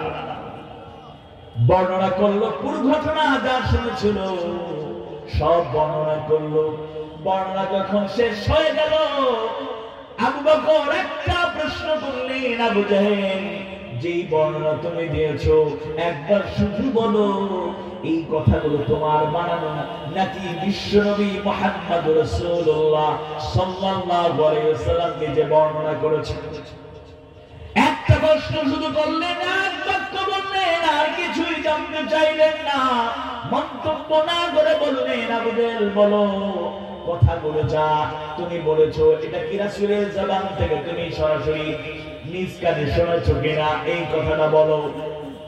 আবু জাহেল বুঝতে পারলো, চিন্তা করলো, আবু বকরের অন্তরে মনে হয় সন্দেহ সংশয় ঢুকে গেল কিনা। এবার আবু জাহেল উৎসাহ নিয়ে আবু বকরকে উদ্দেশ্য করে বলল। আবু জাহেল বলল, আমি নিজে সরাসরি উপস্থিত থেকে, মুহাম্মদের কাছাকাছি থেকে নিজ কানে শুনে প্রথমেই তোমার কাছে এসেছি। এই কথা শোনার পরে আবু বকর সিদ্দিক রাদিয়াল্লাহু আনহু এক বাক্যে বললেন, আর কোনো কথা না বলে এক বাক্যে তিনি বললেন, ওয়াল্লাহি, আল্লাহর কসম করে বলি, আবু জাহেল শুনে রাখো, যদি এই কথা আল্লাহ রাসূলের জবান থেকে আসে, আল্লাহ রাসূল বলে থাকেন, কোনো সন্দেহ নাই, সংশয় নাই, এটা মহা সত্য কথা। সুবহানাল্লাহ। আপনার রাসূল নিশান গুরুত্বপূর্ণ, রাসূলের সাহাবী, এই ছোট স্লোগান থামান, স্লোগান আমি দেব করে দেব। আল্লাহ রাসূলের শ্রেষ্ঠ সাহাবী, খলিফাতুল মুসলিমিন আবু বকরের কথা বলছে, আপনি ওই দিকে তাকান। স্লোগান আমরা দেব, আমি দেব। আদব শিখতে হবে, এগুলো শিখতে হবে। তার জীবনে মোটরসাইকেল অবশ্যই নেই। আমাদের মেহমানকে আমাদের সিলেটে তিনি এসেছেন, আমি নিজে ওনাকে কল করেছি, বলেছেন আমি কাছাকাছি চলে এসেছি, নিজের স্লোগান। এগুলো দিয়ে অভ্যস্ত আছে। আল্লাহ রাসূলের শ্রেষ্ঠ সাহাবীর কথা বলছি, আপনি এদিকে তাকান, আপনি স্লোগানের জন্য প্রস্তুত। এগুলো করবেন না, আদবের খেলাফ, আদবের খেলাফ। প্রয়োজনে এখানে যদি 30টা মোটরসাইকেল, 300 মোটরসাইকেল দিয়ে তাকবীর দেন, কোনো সমস্যা নেই, কিন্তু সবকিছু ঠিকঠাক রেখেই করতে হবে। আবু বকরের কথা বলা হচ্ছে, ইমামের গুরুত্বপূর্ণ কথা বলা হচ্ছে। যদি এগুলো জানি, এমন কি কথা বলা হয় যেগুলো আমরা জানি না? কে এসে এমন কথা শোনাবে আপনি জীবনে শোনেন নাই? কিন্তু কোরআনের শিক্ষা হলো, ওয়াইদা তুলিয়াত আলাইহিম আয়াতুহু যাদাতুহুম ঈমানা। তেলাওয়াত শুনলে ঈমান বাড়ে না কমে? আওয়াজ বাড়িয়ে বলুন, বাড়ে না কমে? এবার তাকবীরের জন্য প্রস্তুতি নেন, দেখি কেমন তাকবীর দিতে পারে। নারায়ে তাকবীর, লিল্লাহি তাকবীর। এই আওয়াজ এত মানুষের আওয়াজ হইল, গলা বাসাই। আমরা তো বক্তব্য দিলেন, আমরা তো গলা প্রতিদিন চলে। নারায়ে তাকবীর, লিল্লাহি তাকবীর। আল কোরআনের আলো, কোরআন সুন্নাহর আলো, ঘরে ঘরে জালো, সব সমস্যার সমাধান দিতে পারে আল কোরআন। নারায়ে তাকবীর, লিল্লাহি তাকবীর। আমাদের প্রধান অতিথি, আমাদের মাহফিলের মধ্যমণি, আমার পরম শ্রদ্ধ ব্যক্তিত্ব। অনেক মাহফিলে আমরা একসাথে কথা বলি। গত বছরও বাংলাদেশের অন্যতম বড় একটি মাহফিল, কক্সবাজারের কুতুবদিয়া ধরুন স্টেডিয়াম। লোক শুরু দেখা যায়, শেষ দেখা যায় না। আপনারা তো এই লোক দেখেই মনে করছে আরে বহু মাহফিল। ভাইজান এবং আমি ছিলাম, হাজার হাজার লোক। ধরুন স্টেডিয়াম জায়গা নেই, রাস্তাঘাট ব্লক, 4-5টা প্রজেক্টর দিয়েও মানুষকে ঠাই দেওয়া যায় না। এবারে 16ই জানুয়ারি আল্লাহ কবুল করলে 2 ভাই আছি আমরা, কুতুবদিয়াতে আবারও যাবো। আর অনেক জায়গায় হয়, দেখা হয়। আমাদের মহব্বত ভালো আছে, আল্লাহ তাআলা কবুল করুন, আমিন। তাকে কেন ভালোবাসেন? এর আরেকটা কারণ আছে। তিনি অবশ্যই অনেক যোগ্য আলেমে দ্বীন, ইসলামী স্কলার, কিন্তু তার সুরের মধ্যে এমন একটা সুর বেজে ওঠে, যেই সুরের পাগল আমরা, যে কণ্ঠের হৃদয়গ্রাহী তাফসীর 50 বছরের অধিক সময় শুধু বাংলাদেশ নয়, বাংলা ভাষাভাষী গোটা দুনিয়ার মানুষকে কোরআনের তাফসীর শুনে, হাদিস সুন্নাহর বয়ান শুনে যিনি মুগ্ধ করেছেন। কোটি মানুষের হেদায়েতের আলো, কোটি কোটি মানুষ হেদায়েতের আলো কচ্ছটা উদ্ভাসিত হলো। লাখো লাখো মানুষ এই দিনের পথে চলতে উদ্বুদ্ধ হলো। হাজারো মুসলিম যার বয়ান শুনে, যার হাতে বায়াতবদ্ধ হলো, সেই বিশ্বনন্দিত মুফাসসির কোরআন, কোরআনের পাখি সুর মূর্ছনা থাকায় আমরা তাকে আরো বেশি ভালোবাসি। আওয়াজ বাড়িয়ে বলুন ঠিক কিনা? আওয়াজ বাড়িয়ে বলুন ঠিক কিনা? 11 বছর থেকে সেই মহান ব্যক্তিত্বের কণ্ঠ থেকে তাফসীর শোনা যাচ্ছে না। আজকে গোটা বাংলাদেশেই শুধু নয়, বিশ্বের রাজনীতির ছাত্র তালিবে ইলমরা তার উত্তর শরিয়া কোরআনের হক কথা বলে যাচ্ছে। কিয়ামত পর্যন্ত আওয়াজ বুলন্দ থাকবে, পৃথিবীর কোন শক্তি থামিয়ে দিতে পারবে না, পারবে না, পারবে না। এটাই কোরআনের মুজিজা। একটা কণ্ঠ স্তব্ধ, আরো শতকণ্ঠে আওয়াজ উঠবে। শতকণ্ঠ স্তব্ধ করলে হাজার কণ্ঠে আওয়াজ উঠবে। বক্তাদেরকে যদি তোমরা শহীদ করে দাও, কারাগারে বন্দী করো, এই শ্রোতাদের মধ্য থেকেও, সাধারণ জেনারেল শিক্ষিত লোকদের মধ্য থেকেও এমন দায়রা তৈরি হবে, যার দাওয়াত, যার তালিম তারবিয়াতে গোটা দুনিয়ার মানুষ উদ্বুদ্ধ হবে। আওয়াজ বাড়িয়ে বলুন ঠিক কিনা? يريدون ليطفئوا نور الله بأفواههم والله متم نوره ولو كره الكافرون। কার মুজিজা? আল্লাহর ফয়সালা, আল্লাহর সিদ্ধান্ত। তবে এরপর আমরা আমাদের প্রাণের স্পন্দন, সেই কলিজা যার জন্য জীবনটা বিলিয়ে দিতেও তাওহীদ প্রিয় মানুষেরা প্রস্তুত ইনশাআল্লাহ। আল্লাহ তাআলা তাকে কোরআনের মাহফিলে আবার ফেরার তৌফিক দিন। বলুন আমিন। আওয়াজ বাড়িয়ে বলুন আমিন। আওয়াজ বাড়িয়ে বলুন আমিন। আমি বলছিলাম আবু বকর সিদ্দিকের ঈমান দেখেন। মেরাজের ঘটনা এক একটা বর্ণনা শুনলে কাল্পনিক মনে হইত তাদের কাছে। আমরা কেউ কেউ অবিশ্বাসী হইলে, সন্দেহ সংশয় কারো হৃদয়ে জায়গা পেলে তারাও বলবে কেমনে কি হইল, কেমনে কি হইল। আচ্ছা বলেন তো দেখি, এই যে মোবাইল আপনার হাতে আছে, আপনি কথা বলেন, কি লাগানো আছে? আপনি যে মোবাইলে কথা বলছেন, কি এটার সাথে কি লাগানো আছে? কোনো তার নাই, কিচ্ছু নাই। লন্ডন থেকে কল দিয়ে এখানে কথা শোনা যায়। আমেরিকা থেকে মোবাইলে কল দিয়ে লাইভ ভিডিও চ্যাট করা যায়। সন্তান চলে গেছে আমেরিকা, ফোন দিয়ে মায়ের সাথে, বাবার সাথে কথা বলে। 3 দিন আগে আমার মেয়ে রাত 3টায়, আমি ক্লান্ত হয়ে রুমে গিয়েছি মাত্র সফরে, 2:30টার দিকে একটু ঘুম লাগছে মাত্র, 3টার দিকে মোবাইল বেজে উঠছে। মেয়ে কাঁদতেছে, আব্বুকে তার কথা বলতেই হবে, ভিডিও গুলো দেখতেই হবে। আমি খুব ক্লান্ত, কথা বলতেছি আলহামদুলিল্লাহ বলেন। ওর ঘুম আসার আগ পর্যন্ত আমি বসে আছি, কি করবো? ছোট মানুষ, অবুঝ সন্তান, বাবাকে দেখতে চাই। আমি সফরে আছি অনেকদিন থেকে, ভালোবাসা, এই ভালোবাসা তো এই করেছেন কে? আচ্ছা বলেন তো দেখি, মোবাইলে কিচ্ছু লাগানো নাই, এক দেশ থেকে এক দেশে কথা বল, এগুলো এখন বিশ্বাসযোগ্য হয়ে গিয়েছে। আর মেরাজের ঘটনায় রাতের কাহিনী শুনে ওই সময় এটা আবিষ্কার হওয়ার আগেও কেউ কেউ সন্দেহ করতে পারতো, কিন্তু আজকে এগুলো আল্লাহর সৃষ্টি, মানুষকে হারিয়ে দিয়েছেন, আর মানুষ এগুলো আবিষ্কার করলো। সিসি ক্যামেরা, ভিডিও রেকর্ড, এগুলো আবিষ্কার হওয়ার আগে অনেকে সন্দেহ করতে, সব দেখা যাবে। সময় ইয়ামাল মিসকাল যারাতিন খাইরান ইয়ারা ওয়া মান ইয়ামাল মিসকাল যারাতিন শাররান ইয়ারা। অনুপরিমাণ যারা পরিমাণ ভালো কাজ করলে তুমি দেখবা, মন্দ কাজ করলে দেখবা। মনে হইতো না যে আমার এইগুলো কেমনে রেকর্ড থাকে? আজকে বিভিন্ন মোড়ে মোড়ে সিসি ক্যামেরা লাগানো, চুরি করে চুরা ধরা পড়ে যাচ্ছে, ডাকাতি কইরা বাড়ি ফিরে লাগে, খুন কইরা বাঁচতে পারতেছে না, সিসি ক্যামেরা রেকর্ড হয়ে যায়। অডিয়েন্সে কথা বলেন, সাবধানে কথা বললেন, কোন সময় কোন গোপন ভিডিও অডিও ফাঁস হবে আল্লাহ জানে, আল্লাহ মাফ করে বলে না। বহু মেয়র পদ চলে যাচ্ছে, মন্ত্রী চলে যাচ্ছে, অনেক কিছু হয়ে যাচ্ছে, সব ফাঁস হয়ে যায়, ডিজিটাল কারবার। খুব সাবধান। তাইলে একটু চিন্তা করেন, এখন অনেক আবিষ্কারের কারণে মনে হতে পারে মানুষ আবিষ্কার করতে পারে, আর মানুষের স্রষ্টা মানুষকে, মানুষ তার মেধার কতটুকু কাজে লাগাইতে পারে? দুনিয়ার সবচেয়ে জ্ঞানীরা তার মেধার 10 ভাগও কাজে লাগাইতে পারে। আল্লাহ এত মেধা দিয়েছেন, আমরা আমাদের মেধাকে কাজে লাগাই না। সিলেটি পয়সা বল আসুন, কোন বাইতে খালি লন্ডনের ভিসা দিছে, ভাই খবর পাইছেন নি? ভিসা আমি যাইতাম পারি, কিন্তু সুযোগ আছে। আবার ম্যাডাম যদি লিয়াজল করাইলেন, আইএলটিএস করাইলেন, তাই জন্য ভিসা দিয়ে আমি শুদ্ধ আমাকে দেই, চলো কাজ দেই। বিশনাতি আমরা বিয়া নেব, আমরা সিলেটি 5 বছর আগে মাস্টার পাস শেষ, আমি তো আমেরিকা চলে যাব, লন্ডন চলে যাব। কি করো? এই তো চলে যাবে। কি করো 5 বছর? কি করো? পড়ালেখা করে তুমি ইচ্ছে করলে। শোনেন, চাকরি করা, পরিশ্রম করা, কাজ করা মানে কি? এটা দুর্নাম না, এটা ব্যর্থতা না, এটা সফলতা। মেধাকে কাজে লাগানো। আমি পাস করে ফেলছি, লন্ডনে চলিয়া যাই, এই জন্য বসিয়া রহিয়া জীবন কাটাইয়া দিচ্ছি।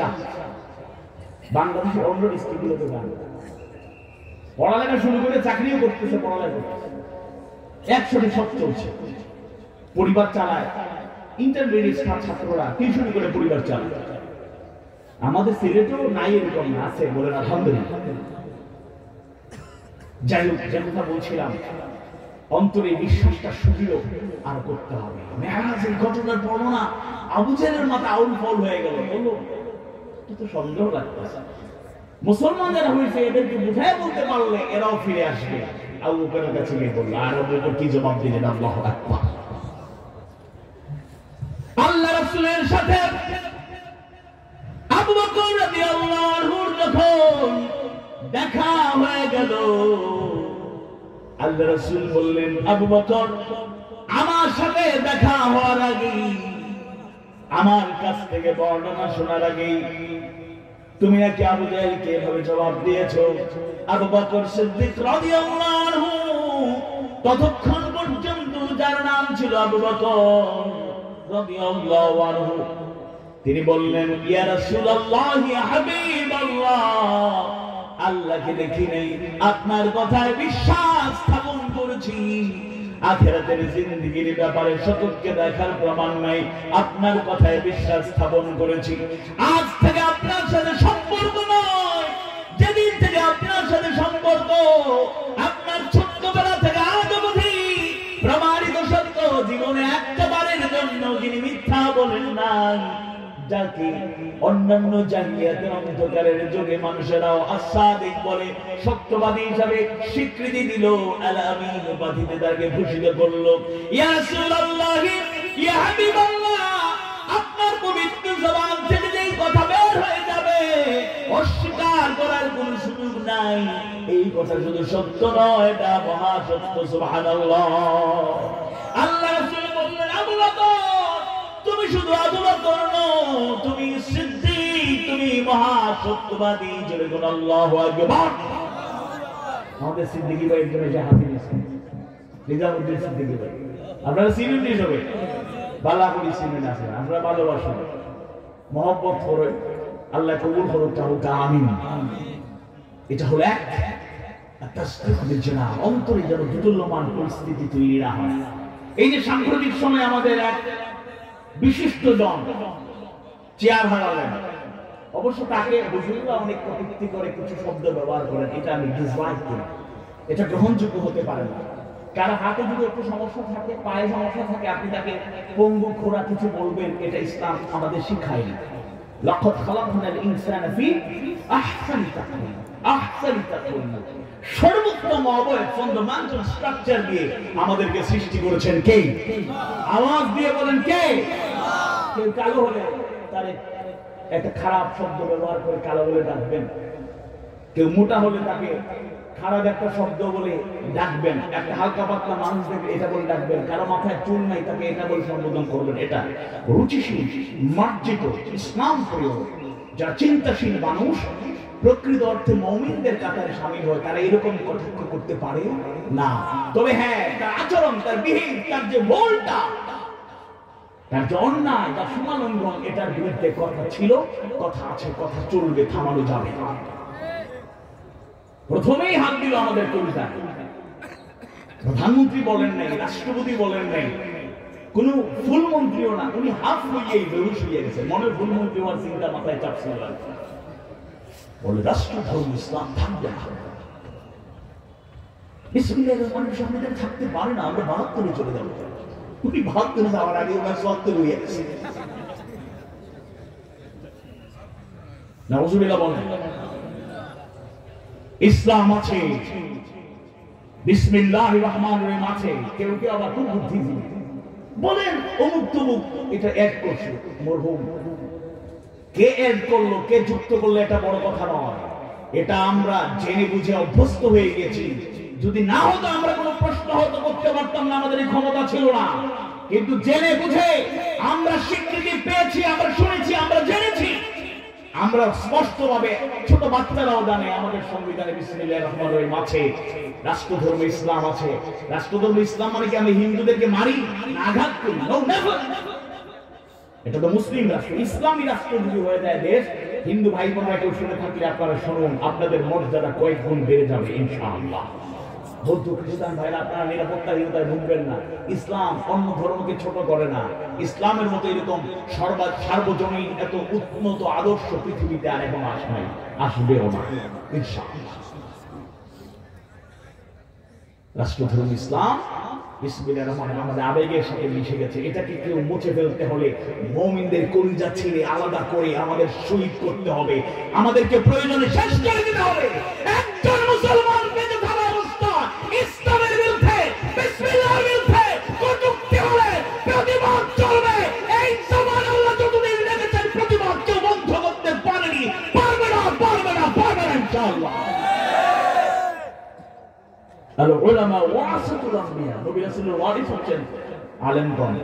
উনি বলেন হুজুররা কি জানে, আমি ডাক্তার, ইন্টেলেকচুয়াল ব্রিলিয়েন্ট, হুজুরদের মাথায় আছে গোবর, যেরকম নাউজুবিল্লাহ। এই বাস করতে প্রস্তুত, ওরা কি জানে? অন্তত 10 জনের অধিক বক্তা মিডিয়ার মাধ্যমে চ্যালেঞ্জ দিয়েছে, কোথায় বসবেন, কখন বসবেন, আমরা বাহাস করতে প্রস্তুত। বাহাস আয়োজন করিবার আগে ওনার চেয়ারও চলিয়ে গেল। এখন কোথায় যে উনি আছেন আল্লাহ ছাড়া আর বিশেষ লোকেরা ছাড়া কেউ জানে না।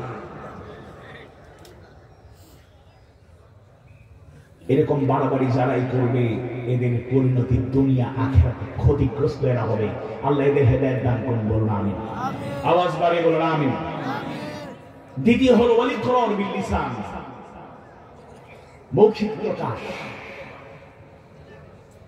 কুলু আমান্না বিল্লাহি ওয়া মা উনজিলা ইলাইনা,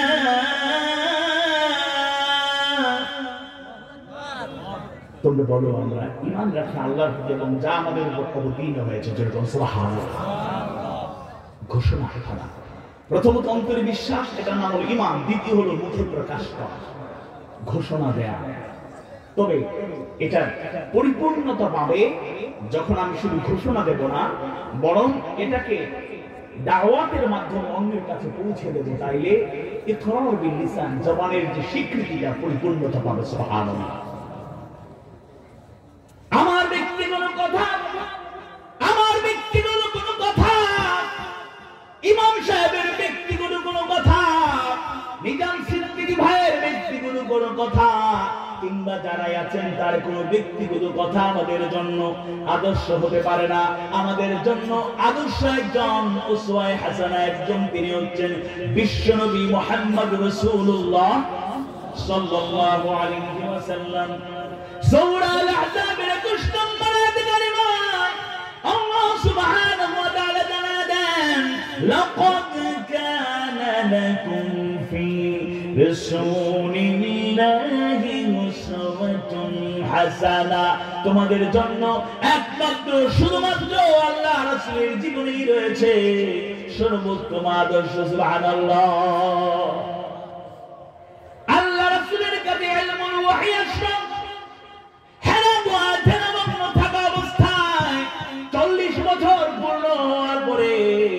আল্লাহর পক্ষ থেকে যখন ইলমুল ওহী নাযিল শুরু হয়ে গেল, বিসমিল্লাহির রহমানির রহিম, ইকরা বিসমি রাব্বিকাল্লাযী খালাক, খালাকাল ইনসানা মিন আলাক, ইকরা ওয়া রাব্বুকাল আকরাম الذي علم بالقلم علم الإنسان ما لم يعلم। الله أكبر। বিশ্বনবীর কাছে ইলমুল ওহীর পানি ধারাবাহিকভাবে নাযিল হতে শুরু করলো। আল্লাহ রাসূল আল্লাহর নির্দেশের আলোকে মৌখিকভাবে সেই কালেমার দাওয়াত প্রকাশকে, কোরআনের সে আলো ছড়িয়ে দেওয়াকে তিনটা ভাগে বিভক্ত করে আল্লাহর ফয়সালার আলোকে তিনি সেটা প্রকাশ করলেন। প্রথমত 3টা বছর গোপনে গোপনে দাওয়াত দিলেন, প্রকাশ্যে দাওয়াত তখন ছিল না। এরপরে আল্লাহর পক্ষ থেকে যখন ফয়সালা চলে আসলো, ওয়া আনযির আশীরাতাকাল আকরাবিন, আল্লাহর ফয়সালা পাওয়ার পরে বিশ্বনবী আর বিলম্ব করেন নাই, পারে উঁচু জায়গায় দাঁড়ায় সাবাহা সাবাহা বলে আওয়াজ করলেন, সবাইকে জড়ো করলেন। অনেক ব্যাখ্যা বিশ্লেষণ করে শেষ অংশে মূল কথা জানায়া দিলেন, তোমরা মূর্তির পূজা করো, চন্দ্রের পূজা করো, দেবতার পূজা করো, সব উপাসনা বাদ দিয়া প্রত্যেক নবী রাসূলকে আল্লাহ সুবহানাহু ওয়া তাআলা মূলত এই মেসেজ জানিয়ে দিয়েছিলেন, আনিউবুদুল্লাহা ওয়াজতানিবুত তুগুত, একমাত্র শুধুমাত্র গোলামি করতে হবে কার? আওয়াজ বাড়ির গোলামি করতে হবে কার? যদিও এই প্রকাশ্যে ঘোষণার ফলাফল ভালো ছিল না, ওই দাওয়াতের প্রথম অংশে একই মজলিসে আবু লাহাব দাঁড়িয়ে চিৎকার করে বলেছিল, তাব্বাল্লাকা ইয়া মুহাম্মদ, হে মুহাম্মদ তুমি ধ্বংস হও, আলিহাদা জামাআতানা, তুমি কে জন্য একত্রিত করেছো? নাউযুবিল্লাহ। তার বেয়াদবি মারামারি জবাবে আল্লাহ সূরা লাহাব নাযিল করে জবাব জানায় দিলেন, তাব্বাত ইয়াদা আবি লাহাবি ওয়া তাব, জুড়ে কোন নাউযুবিল্লাহ। প্রকাশ করতে গিয়ে তৃতীয় ধাপে হিজরত করতে হলো। এরপরে মদিনায় গিয়ে আবার সিচুয়েশনটা পরিবর্তন, এখন আর গোপন কিছু নাই, প্রকাশের মধ্যে শুরুতে কোনো বাধা প্রতিকূলতার সুযোগ ছিল না। মদিনার মধ্যে তার রাষ্ট্রের মধ্যে ইসলামিক হুকুমত যতটুকু ছিল, দাইনুল কারণ তুমি ওই এলাকায়, তুমি অমুক এলাকায়, তুমি এলাকায় প্রকাশ্যে দাওয়াত চলছে, ওই দিন বাধা দেওয়ার হিম্মত কেন হয় নাই? আওয়াজ পারি বলুন ঠিক কিনা? আবার ওই জায়গায় ইসলামিক হুকুমত হওয়ার পরে মক্কা থেকে আবু জাহেলরা জ্বালা পোড়া করতেছে ওদের, হ্যাঁ দেখছো মুহাম্মদ কে নেতা হয়ে গেছে, রাষ্ট্রপ্রধান হয়ে গিয়েছে। মুসলমানরা ওই যারা আমাদের ভয়ে পালালো, নাউযুবিল্লাহ, এরা দেখো কে কি বড় বড় পাওয়ার নিয়ে দায়ী হয়ে চতুর্দিকে ঘুরে বেড়ায়, ব্যবসা বাণিজ্য করে, খুব সাবলীল জীবন যাপন করে, এবার তারা হুঙ্কার দেয়। আল্লাহ তাআলা বলেন, বেশি বাড়াবাড়ি করছো, আর দেরি করতে দেয়া যায় না। দ্বিতীয় হিজরিতে রমাদান মাস, কিন্তু ফয়সালা দিয়ে দিলেন কে? আল্লাহ। আওয়াজ বাড়ি বলো আল্লাহু আকবার। রমাদান মাস, 17ই রমাদান, 17ই রমাদান, রমাদান মাস। আল্লাহর ফয়সালা আসলো 313 জন আল্লাহ রাসূলের নেতৃত্বে বদর নামক স্থানে চলে গেলেন। অস্ত্র শস্ত্র নাই বললেই চলে, প্রস্তুতি নেই বললেই চলে। আর ওরা 1000 সহস্রাধিক যোদ্ধা, রণপ্রস্তুতি বলতে যা বোঝায় সর্বোচ্চ। তাদের উট এবং ঘোড়া, যত কিছু প্রস্তুতির দরকার, অস্ত্র অভাব ছিল না। তারা আসলে ভূমিকা নিয়ে 313 উড়াইয়া দেবো। কিন্তু ফয়সালা হলো উল্টো। হ্যাঁ, 14 জন শহীদের সাহাবীদের রক্ত ঝরেছে, শাহাদাতের পেয়ালা পান করতে হয়েছে। অপরদিকে অস্ত্র শস্ত্র নেই, কিন্তু আল্লাহর উপর ভরসা ছিল। তাওয়াক্কালতু আলাল্লাহ, রাসূলের আনুগত্য ঠিক রেখে সাহাবায়ে কেরাম আল্লাহ নির্দেশে রাসূলের নেতৃত্বে ঝাঁপিয়ে পড়লেন। 70 জন কাফেরকে দুনিয়া থেকে বিদায় করে 70 জনকে গ্রেফতার করে বন্দী করে বিজয় অর্জন করলেন। জোরে বলুন আল্লাহু আকবার। এই ঘোষণাটা ওই তোমার গোপালগঞ্জে গেলে এক ধরনের ওয়াজ করতে হয়, আর কক্সবাজারে গেলে অন্য ধরনের। এখানে আসলে এক ধরনের, আর অনেক জায়গায় আছে এই কথাগুলো বলা যাবে না, কিন্তু আমাদের প্রকাশ অব্যাহত রাখতে হবে। ইউরোপ, আমেরিকা সহ চীনে আর বিভিন্ন জায়গায় এমন জায়গা আছে যেখানে প্রকাশ্যে কালেমার দাওয়াত দিলে আপনার মৃত্যুদণ্ড হতে পারে, বন্দী হতে পারে, মারতে পারে। এরকম বেশি প্রতিকূল জায়গায় ওই প্রথম 3 বছর। আর যেখানে মোটামুটি মাইরও আছে, সাহসও আছে, চলাও যায়, ফিরাও যায়, খাওয়াও যায়, সমস্যা নাই, দেওয়াও যায় চান্স পাইলে। যাই হোক, সব মিলে এরকম সিচুয়েশন আসলে প্রকাশ্যে চালাই যেতে হবে। আর আল্লাহ যদি ইসলামের হুকুমত যে জায়গাগুলো দিয়েছেন ওই জায়গায় তো সমস্যা নাই। গভর্নর নিয়োগ করা হচ্ছে, দায়িত্বশীল নিয়োগ করা হচ্ছে, দায়ী নিয়োগ করা হচ্ছে, টাকা পয়সাও দেওয়া হচ্ছে, চাকরি বাকরি, ব্যবসা বাণিজ্য, কোনো সমস্যা নেই। এটাকে সুন্নাহ হিসেবে গ্রহণ করতে হবে। এই জন্য অবস্থার পরিপ্রেক্ষিতে রাসূলের সুন্নাহকে অনুসরণ করি প্রকাশ্যে দাওয়াতের কাজ চালিয়ে যেতে হবে। আল্লাহ তাআলা কবুল করুন, বলুন আমিন। একটু জিকির করি, লা ইলাহা ইল্লাল্লাহ, সুবহানাল্লাহ, আলহামদুলিল্লাহ,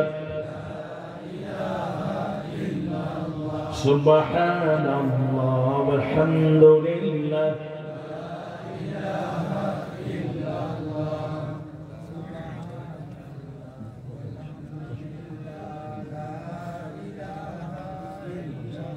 আচ্ছা ঠিক আছে, আপনারা যারা আইবা সবাই কিছু প্রধান দিলে খাইয়েও আইবা, সবাই বলে আলহামদুলিল্লাহ। 9:30 শেষ করতাম, আমার টাইম পুরো বাড়ছে। আপনারা বইবানি না দেইবানি, তারা বলছে 10, তারা বলছে 9:45। আপনারা রাজি আছেন না নাই? রাজি নেই, তারা একটা আত্মলুকা।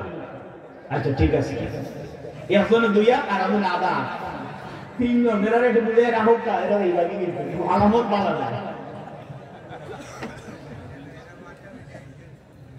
ইমানদার ভাইরা, মুমিন মুমিনা ভাই বোনেরা, আমরা যারা ইমানদার, প্রথমত অন্তরের মধ্যে দৃঢ় ঈমান পোষণ করে রাখবে। দ্বিতীয়ত ইকরার বিল লিসান, মৌখিক প্রকাশ, মুখের মাধ্যমে, জবানের মাধ্যমে আমরা ঘোষণা দেব আমরা ইমানদার। ইমানের সেই ঘোষণা, সেই দাওয়াত অব্যাহত রাখবো। আর আসলে এবং গুরুত্বপূর্ণ তৃতীয় হলো অন্তরে বিশ্বাস স্থাপন করলাম, জবানের মাধ্যমেও প্রকাশ করলাম, দাওয়াত দিলাম। তৃতীয়ত বাস্তব নিজের জীবনে যদি সেটাকে আমলে পরিণত না করা যায়, পরিপূর্ণ মুমিন হওয়া যাবে? আওয়াজ বাড়ি বলেন, মুমিন হওয়া যাবে? কেউ কেউ বর্ণনা করেন তৃতীয়ত ওয়াল আমালু বিল আরকানের ব্যাখ্যা দিতে গিয়ে মুফাসসিররা কেউ বর্ণনা করেন যে অঙ্গ প্রত্যঙ্গের দ্বারা আমল করা, রুকু সিজদা করা, সালাত আদায় করা, সিয়াম পালন করা, হজ করা, যাকাত দেয়া, আল্লাহর দ্বীনকে সমুন্নত করার জন্য তার মধ্যে জিহাদ করা, সরাসরি অঙ্গ প্রত্যঙ্গ ব্যবহার করে কাজটা করতে হবে। কারণ আমরা অনেকেই আছি, এখানে আমি জিজ্ঞেস করছি না, কেউ কি এরকম জিজ্ঞেস করে এসা নামাজ পড়ছেন কারা কারা, আমি এটা লজ্জা দিতে চাই না। মনে করুন আপনি পড়েন এবং ওয়াজ শুনছেন, পড়ে গিয়ে পড়বেন, অথবা কেউ অভ্যাসবশত দুর্বলতার কারণে পড়তে পারেন না, কাউকে লজ্জা আমরা দিতে চাই না। কিন্তু আপনি বলেন তো দেখি, এরকম অনেকে আমরা নামাজ পড়ি না, জিজ্ঞেস করে ইমামের কি নামাজ পড়ো না কেন?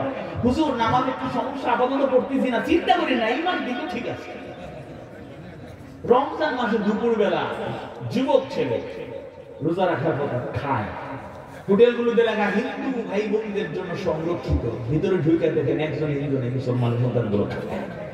জিজ্ঞেস করলেন, সব জায়গায় নাই, আমাদের সিলেট অঞ্চলে কম থাকলে অনেক জায়গায় কিন্তু আছে, রাজধানীতে তো ওপেন সেখানে চলতেছে, আল্লাহ মাফ করুন।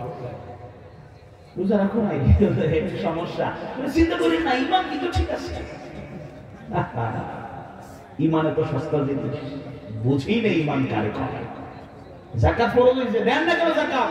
আপনি জাকাত দিলে তো গরিবরা অনেক সহায়তা পাইতো। ও হিসাব নিকাশ করতে পারেনি, কয় বছর থেকে না, বেশি না 10 বছর থেকে জাকাত ফরজ। 10 বছর হিসাবও করতে পারেনি, জাকাতও দেয় নাই। 10 বছরে যত মানুষের হক নষ্ট হলো, আল্লাহর কাছে জবাব দিতে হবে। আবার বলে চিন্তা করেন না, ইমান তো ঠিক আছে। হজ ফরজ হয়েছে, হজ নাই, ইমান ঠিক আছে। ইমান কি এত সস্তা জিনিস? ইমানই বোঝা নাই। অন্তরে যেমন ভিতরে ইমান থাকবে, মৌখিক প্রকাশ থাকবে, আমলের মাধ্যমে তার বাস্তবায়ন করা লাগবে। ঈমান আনার পরে প্রথম এবং প্রধানতম ইবাদত হলো সালাত।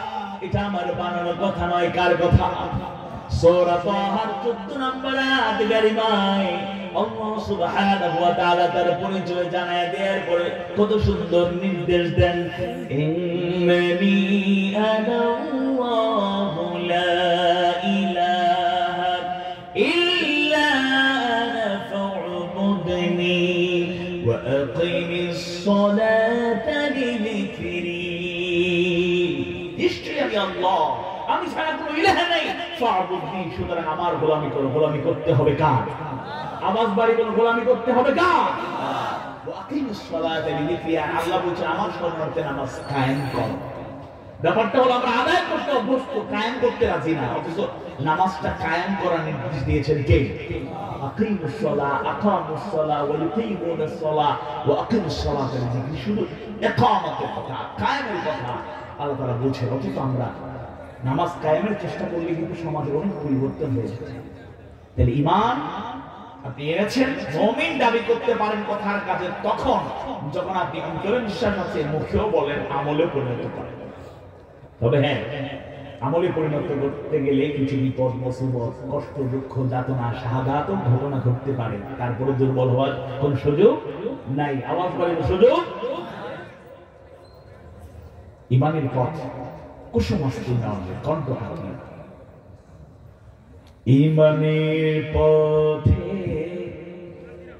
অবিচল থেকে আমার মরণ যেন হয়।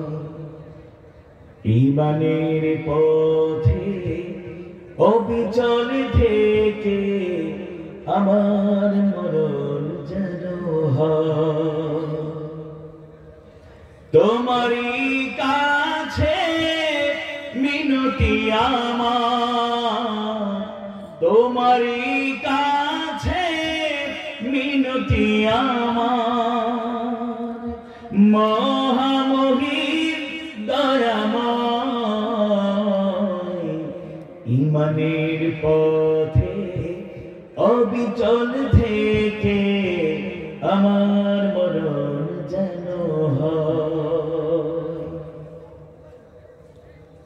প্রতিদিন মিথ্যে মুখোমুখি হই, বেদিন ফাঁসে কেরা করে হইচই। প্রতিদিন মিথ্যে মুখোমুখি হই, বেদিন ফাঁসে কেরা করে হইচই। আজাজিল এসে গোমরাহি স্বর্গানে করে তুনে মোহময়। ঈমানের পথে অবিচল থেকে আমার মরণ যেন হয়। ঈমানের পথে অবিচল থেকে আমার মরণ যেন হয়। আধারের দুর্গম আঁকাবাঁকা পথ, ভ্রান্তিতে পূর্ণ যত মতামত। আধারের দুর্গম আঁকাবাঁকা পথ, ভ্রান্তিতে পূর্ণ যত মতামত। কখনো হঠাৎ নফসের তাড়নায় লাগে সুন্দর মনোময়। ইমানের পথে অবিচল থেকে আমার মরণ যেন হয়। ইমানের পথে অবিচল থেকে আমার মরণ যেন হয়। প্রতিক্ষণ সত্যে অবিনাশী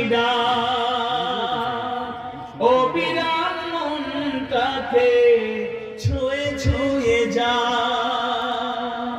প্রতিক্ষণ সত্যে অবিনাশী অবিরাম মনটাকে ছুঁয়ে ছুঁয়ে যা। ধুয়ে মুছে দিয়ে বাপ কালেমা স্বপ্ন জাগাও মধুময়। ইমানের পথে অবিচল থেকে আমার মরণ যেন হয়। তোমারই কাছে মিনতি আমার, তোমারই কাছে মিনতি আমার। মহামহিম দয়াময় ইমানের পথে অবিচল থেকে আমার মরণ যেন হয়। ইমানের পথে অবিচল থেকে আমার মরণ যেন হয়। সবাই বলুন আমিন, আওয়াজ বাড়ি বলুন আমিন। ইমানের পথটা যারা সহজ বুঝে নিয়েছে আসলে সহজ না, ইমানের পথটা বড় কঠিন। এজন্য মজবুত ইমানের অধিকারী হতে হলে শাহাদাতের তামান্না থাকতে হবে যে আল্লাহ তোমার জন্য প্রয়োজনে জীবনটা দিয়ে দেবে, তোমার প্রতি ইমান আমরা ছাড়তে রাজি ইনশাআল্লাহ। বলেন আওয়াজ বাড়ি ইনশাআল্লাহ। এরকম মজবুত ইমান যেদিন হবে সেদিনই আমরা মুমিন হতে পারবো, নচেত মুমিন হতে পারবো না। ইমানদার ভাইরা, মুমিন মুমিনা ভাই বোনেরা, যে বিশ্ব নবীর জীবন আদর্শকে আপনি ধরলেন সাহাবায়ে কেরাম, তাদের মধ্যেও অগণিত সাহাবী আল্লাহর দ্বীনের জন্য আল্লাহর গোলামি গ্রহণ করে মজবুত ইমানের অধিকারী থেকে হাসি মুখে শাহাদাতের পেয়ালা পান করেছেন। এক মুহূর্তের জন্য ইমানের পথ ছেড়ে দেন নাই। সুবহানাল্লাহ। উহুদের প্রান্তরে 70 জন সাহাবী শহীদ হয়ে গেলেন। আল্লাহ রাসূলের দান মুবারক শহীদ হয়ে গেল, মাথা ফেটে গড়তে পড়ে গেলেন। একই সাথে বিশ্ব নবীর পরম শ্রদ্ধা বাদন চাচা যান, শুধু তিনি সাহাবী হিসেবে নন, তিনি একজন অভিভাবক হিসেবে আল্লাহ রাসূলকে আগলে রেখেছিলেন। যাকে আল্লাহ রাসূল সম্বোধন করলেন তিনি জান্নাতের শহীদদের সরদার হবেন, তিনি আমিরুশ শুহাদা। সুবহানাল্লাহ। আমির হামজা রাদিয়াল্লাহু আনহুকে শুধু শহীদ করা হয় না, কত নির্মম পাশবিক কায়দায়, তারপরে নিষ্ঠুর কায়দায় নির্যাতন চালানো হয়েছে। শহীদ করা হলো, কলিজাটা কেটে খাওয়ার ব্যবস্থা করে দেওয়া হলো, যদিও খাওয়া সম্ভব হয়নি। তার চোখ নাক কান অঙ্গ প্রত্যঙ্গ কেটে কেটে মালা তৈরি করা হলো। এত নিষ্ঠুর নির্যাতন করা হলো হযরত হামজা রাদিয়াল্লাহু আনহুর উপর। আল্লাহ রাসূল যখনই শ্রদ্ধেয় দাদা-দাদির কথা মনে পড়ে যেত, আবেগাপ্লুত হয়ে যেতেন, চোখের পানি থামাতে পারতেন না। ও হাসি রাদিয়াল্লাহু আনহু যদিও পরবর্তীতে ঈমান আনলেন, কিন্তু আল্লাহ রাসূল ঈমান আনার পরেই তাকে একটা দৃষ্টি আকর্ষণ করলেন। ওয়াসি তুমি ঈমান এনেছো কিন্তু আপাতত আমার সামনে বেশি আসবে না। তোমাকে দেখলি আমার পরম শ্রদ্ধাভাজন বাবা জানেন চাচা জানেন কথা মনে পড়ে যাবে, যিনি আমাকে রহমতের ছায়ার মতো আগলে রেখেছিলেন এবং আমাকে ভালোবাসা হিসাবে ঈমান গ্রহণ করেছিলেন। সুবহানাল্লাহ। আবু জাহেল বিশ্বনবীর সাথে বেয়াদবি করেছে, বিশ্বনবীকে কষ্ট দিয়েছে। হযরত হামজা রাদিয়াল্লাহু আনহু তখন ঈমান আনেন নাই, আল্লাহ রাসূলকে আঘাত করা হলো, কষ্ট দেয়া হলো। বাড়ি ফিরে হামজা রাদিয়াল্লাহু আনহু খবর পেয়ে গেলেন, তিনি সোজা আবু জাহেলের কাছে চলে গেলেন। আবু জাহেল, তুমি নাকি আমার এতিম ভাতিজাকে কষ্ট দিয়েছো, তুমি নাকি অপমান করেছো। আবু জাহেল সেও তো বীর পুরুষ ছিল, ওই তার কাফেরদের মধ্যে স্বীকার করলো। হামজা রাদিয়াল্লাহু আনহু ঢাল হাতে নিয়ে আবু জাহেলকে এমন ভাবে আঘাত করলেন, রক্তাক্ত করে ফেললেন। কারণ আরবের অন্যতম একজন বীর পুরুষের মধ্যে হামজা রাদিয়াল্লাহু আনহু ছিলেন। বাড়ি ফিরে আসলেন, আল্লাহ রাসূলকে বললেন, ভাতিজা আবু জাহেল তোমাকে আঘাত দিয়েছে, কষ্ট দিয়েছে, ওর মাথা ফাটিয়ে দিয়েছি, আঘাত করে চলে এসেছি। ভাতিজা বলো খুশি হয়েছে কিনা? আল্লাহ রাসূল বিনয়ের সাথে বললেন, চাচা যান, তাকে আঘাত করেছেন নাকি দুনিয়া থেকে বিদায় করেছেন? কত কষ্ট দিয়েছেন, এই সংবাদ আমায় আনন্দ দেবে না। চাচা আবার জানতে চাইলেন, কি করলে তুমি খুশি হবে আমায় বলো। বললেন, চাচা যান, কিছুই লাগবে না, আপনি যদি একটা ঘোষণা দেন, লা ইলাহা ইল্লাল্লাহু মুহাম্মাদুর রাসূলুল্লাহ সাল্লাল্লাহু আলাইহি ওয়াসাল্লাম। হামজা রাদিয়াল্লাহু আনহু সাথে সাথে ঘোষণা দিলেন, ঈমান গ্রহণ করলেন। হামজা রাদিয়াল্লাহু আনহু ঈমান গ্রহণ করার কিছুদিনের মধ্যেই ওমর ইবনুল খাত্তাব রাদিয়াল্লাহু আনহু ইসলাম গ্রহণ করলেন। দুজন একসাথে বীর পুরুষ যখন ইসলাম গ্রহণ করলেন, কিছুটা গোপনে গোপনে ধীর গতিতে দাওয়াতি কাজ হলো। দুইজন একসাথে যখন হয়ে গেলেন, ওমর আল্লাহ রাসূলের পারমিশন নিয়া এবার প্রকাশ্যে দুইটা সারিতে মিছিল করে দাওয়াত শুরু হয়ে গেল। এক সারিতে নেতা ছিলেন হযরত ওমর ইবনুল খাত্তাব রাদিয়াল্লাহু আনহু, আর এক সারিতে ছিলেন বীর মুজাহিদ আল্লাহ রাসূলের চাচা হযরত হামজা রাদিয়াল্লাহু আনহু। সুবহানাল্লাহ। এটা হলো ঈমান। আমাদের মায়েরাও শুনছে, ঈমানের জন্য আল্লাহর জন্য আমরা কি করব?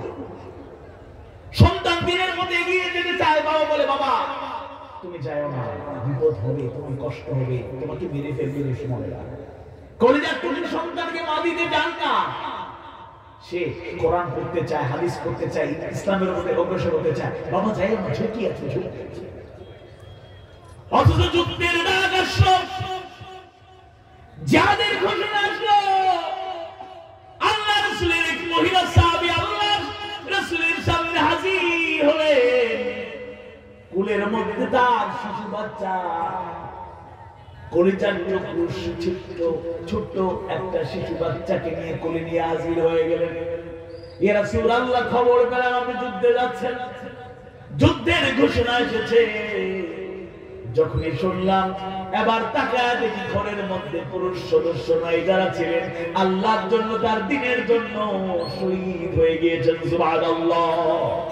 ইয়া রাসূলুল্লাহ, ইয়া হাবিবাল্লাহ, যাদের ডাক এসেছে, চূড়ান্ত লড়াইয়ের ডাক এসেছে, কিন্তু আমার পরিবারের কোন সদস্য অংশগ্রহণ করতে পারবে না, এটা কেমন করে হয়?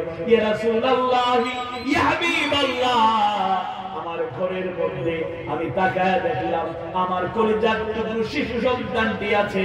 ইয়া রাসূলুল্লাহ, ইয়া হাবিবাল্লাহ, আমার সন্তানটাকে সাথে নিয়ে যান জিহাদের ময়দানে। সুবহানাল্লাহ। আল্লাহ রাসূল বললেন, আমার সাহাবী শোনো,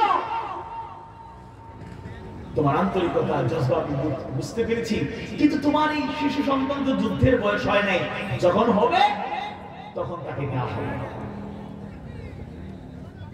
কারণ ছোট্ট বাচ্চা, সে হাঁটতেও শিখে নাই ভালো করে, দৌড়াতেও পারবে না, যুদ্ধ করবে কেমনে? এটা কি সম্ভব? এবার মহিলা সাহাবী কাঁদতে শুরু করলেন আর রাসূলের উদ্দেশ্যে ফরিয়াদ করলেন, ইয়া রাসূলুল্লাহ, ইয়া হাবিবাল্লাহ, আপনার কথা বাস্তবসম্মত, এই কথা অস্বীকার করার সুযোগ নাই। কারণ আমার শিশু সন্তানটা ভালো করে হাঁটতেও শিখে নাই, দৌড়াতে পারবে না, ঘোড়ায় সওয়ার হতে পারবে না, যুদ্ধ করতে পারবে না। কিন্তু ইয়া রাসূলুল্লাহ, ইয়া হাবিবাল্লাহ, যাদের ময়দানে যখন আপনি যাবেন, আপনার নেতৃত্বে সাহাবীরা রওনা হয়ে যাবে, কাফেরদের এক নাম্বার টার্গেট আপনি, আপনাকে শহীদ করতে চাইবে, আঘাত করতে চাইবে। আপনি যখন সামনে অগ্রসর হয়ে যাবেন, কাফেরদের তীর আসবে, আঘাত আসবে, তরবারির আঘাত আসবে। ইয়া রাসূলুল্লাহ, আমার শিশু সন্তান যুদ্ধ করার বয়স হয় নাই, সে পারবে না। কিন্তু ইয়া রাসূলুল্লাহ, যুদ্ধ পরিচালনা করতে গিয়ে তরবারির সাথে ঢালেরও প্রয়োজন হয়। ইয়া রাসূলুল্লাহ, ইয়া হাবিবাল্লাহ, শত্রু বাহিনীর তরবারি দিয়ে যখন আঘাত করতে চাইবে, আপনি ঢালের পরিবর্তে আমার কলিজার টুকরো শিশু সন্তানটাকে উঁচু করে ধরবেন। তরবারির আঘাত আসবে, ধনুক তীরের আঘাত আসবে, সন্তানটাকে উঁচু করে রাখবেন। ইয়া রাসূলুল্লাহ, ইয়া হাবিবাল্লাহ, আমার কলিজার টুকরো সন্তানটাকে ঢাল বানায়া উঁচু করে আপনি ধরবেন। তরবারির আঘাতে কিংবা তীরের আঘাতে আমার শিশু সন্তানটা ক্ষত বিক্ষত হয়ে যাবে, হয়তো টুকরো টুকরো হয়ে যাবে, আমার কলিজার টুকরো সন্তান শহীদ হয়ে যাবে। ওই আখিরাতে আল্লাহর কাছে আমি বলতে পারবো, ইয়া রাব্বাল আলামিন, আল্লাহর গোলামি করতে গিয়ে, রাসূলের আনুগত্য করতে গিয়ে কিছুই করতে পারি নাই, কিন্তু ইয়া রাসূলুল্লাহ, আল্লাহর দরবারে এই কথা বলতে পারবো, যুদ্ধের ডাক এসেছিল, ঘর থেকে কাউকে দিতে পারি নাই, কিন্তু আমার কলিজার টুকরো, যেই সন্তান আমার প্রাণের চাইতে প্রিয়, সেই কলিজার টুকরো সন্তানকে জিহাদে পাঠিয়েছিলাম, কাফের মুশরিকদের আঘাতে আঘাতে আমার সন্তান ক্ষত বিক্ষত হয়েছে, টুকরো টুকরো হয়েছে, আর তার বিনিময়ে আল্লাহ রাসূল হেফাজত পেয়েছিলেন। আল্লাহু আকবার। ওনারা ইমানদার ছিলেন, আর আমরাও ইমানদার। আমরা নিজেরাও দিনের পথে এগিয়ে যেতে চাই না, সন্তানগুলোকে এগিয়ে দিতে চাই না। আমরা বড়ই স্বার্থপর। কোন দুনিয়ার জন্য আপনি এত পাগল পাড়া, যে দুনিয়ার এক সেকেন্ডের কোনো ভরসা নেই? কোন দুনিয়ার জন্য আপনি পাগল পাড়া?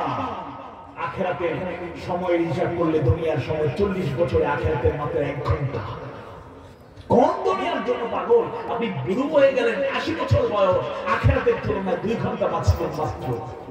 1 ঘন্টা 2 ঘন্টার জীবনের জন্য, সুখ স্বাচ্ছন্দ্যের জন্য অনন্তকালের জীবন, আখিরাতের জীবন পেছনে ফেলছে। মুমিনরা এত বোকা হতে পারে না, ইমানদাররা এত বোকা হতে পারে না। লাইফ ইজ ওয়ান টাইম, এই জীবন এক মুহূর্তের জন্য। ইমান মজবুত, ইমান অন্তরে লালন করব, কথার মাধ্যমে দ্বীনের প্রকাশ করব, আল্লাহর গোলামের দাওয়াত দেব, রাসূলের দ্বীনের সেই পথে মানুষকে উদ্বুদ্ধ করব, নিজের বাস্তব জীবনে আমির সালিহা আমল করব, আল্লাহর ভয় লালন করে দ্বীনের পথে এগিয়ে যাব। প্রয়োজনে জীবন যাবে, শহীদ হব, রক্ত দেব, খাম ছাড়াবো, কারাবরণ করব, প্রয়োজনে ফাঁসির মঞ্চে মুখে জীবন দেব, বাতিলের সামনে মাথা নত করা যাবে না। এটাই তো ঈমান। কি ঈমান আমরা আনছি? মরতে যায়। কি ঈমান আনছি? মরতে যায়। শীতের মধ্যে এখানে বসতে পারি না, যুদ্ধ করবেন আপনারা? এখানে বসলে ঠান্ডা লাগবে, পায়ে ব্যথা করবে, যুদ্ধ করবেন আপনারা? সেনাবাহিনী ট্রেনিং দেন, সেনাবাহিনীতে চাকরি করে, শীতের সকালে কোনো কারণ ছাড়াই উপরে নামাইয়া শীতের পানি থাকো 40-50 মিনিট, কোনো সাউন্ড নেই, থাকো। অনেকেই পালায় চলে আসে। দেশকে স্বাধীনতা, দেশকে রক্ষা করতে গিয়ে যে বিজিবি, যে সেনাবাহিনী, যে র্যাব, যে পুলিশের কর্মকর্তারা কত ট্রেনিং করে আপনারা দেখেন। 5 জন পুলিশ থাকতে চাইবে যারা সাহসী, 500 জনকে ভয় পায় না, কারণ তার ট্রেনিং প্রাপ্ত।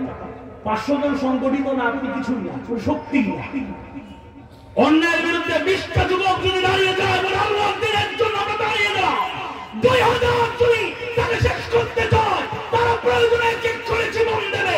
2000 নয়, 2 লাখ মানুষের সামনে তারা প্রস্ত হবে না, বলে ঠিক না?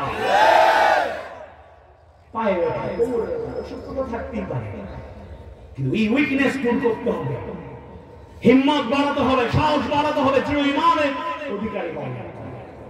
অনেক কথাই চলে এসেছে, আমি আপনাদের সামনে যে আয়াতে কারিমা শোনাচ্ছিলাম যে মুমিন কারা। প্রথমত মুমিন হলো তারা যারা আল্লাহ তাআলার উপর ঈমান আনে, আর দ্বিতীয় হলো যারা আল্লাহর উপরে জান এবং মাল দিয়ে জিহাদ করে। জিহাদের কথা বলেছি, এরপর স্পেসিফিক জিহাদ বলতে যেহেতু অনেকেই অপব্যাখ্যা করা হয়, জিহাদ মানে মারামারি, কাটাকাটি, যুদ্ধ বিগ্রহ, এই জন্য আমাদের কথা নয়, সুনির্দিষ্ট দলিল ভিত্তিক কথা বলা উচিত। জিহাদ শব্দটা আরবি জুদুন থেকে উৎপত্তি।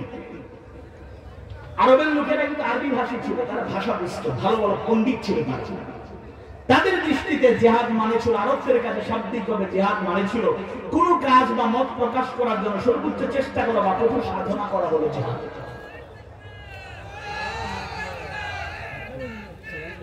নারে তাকবীর,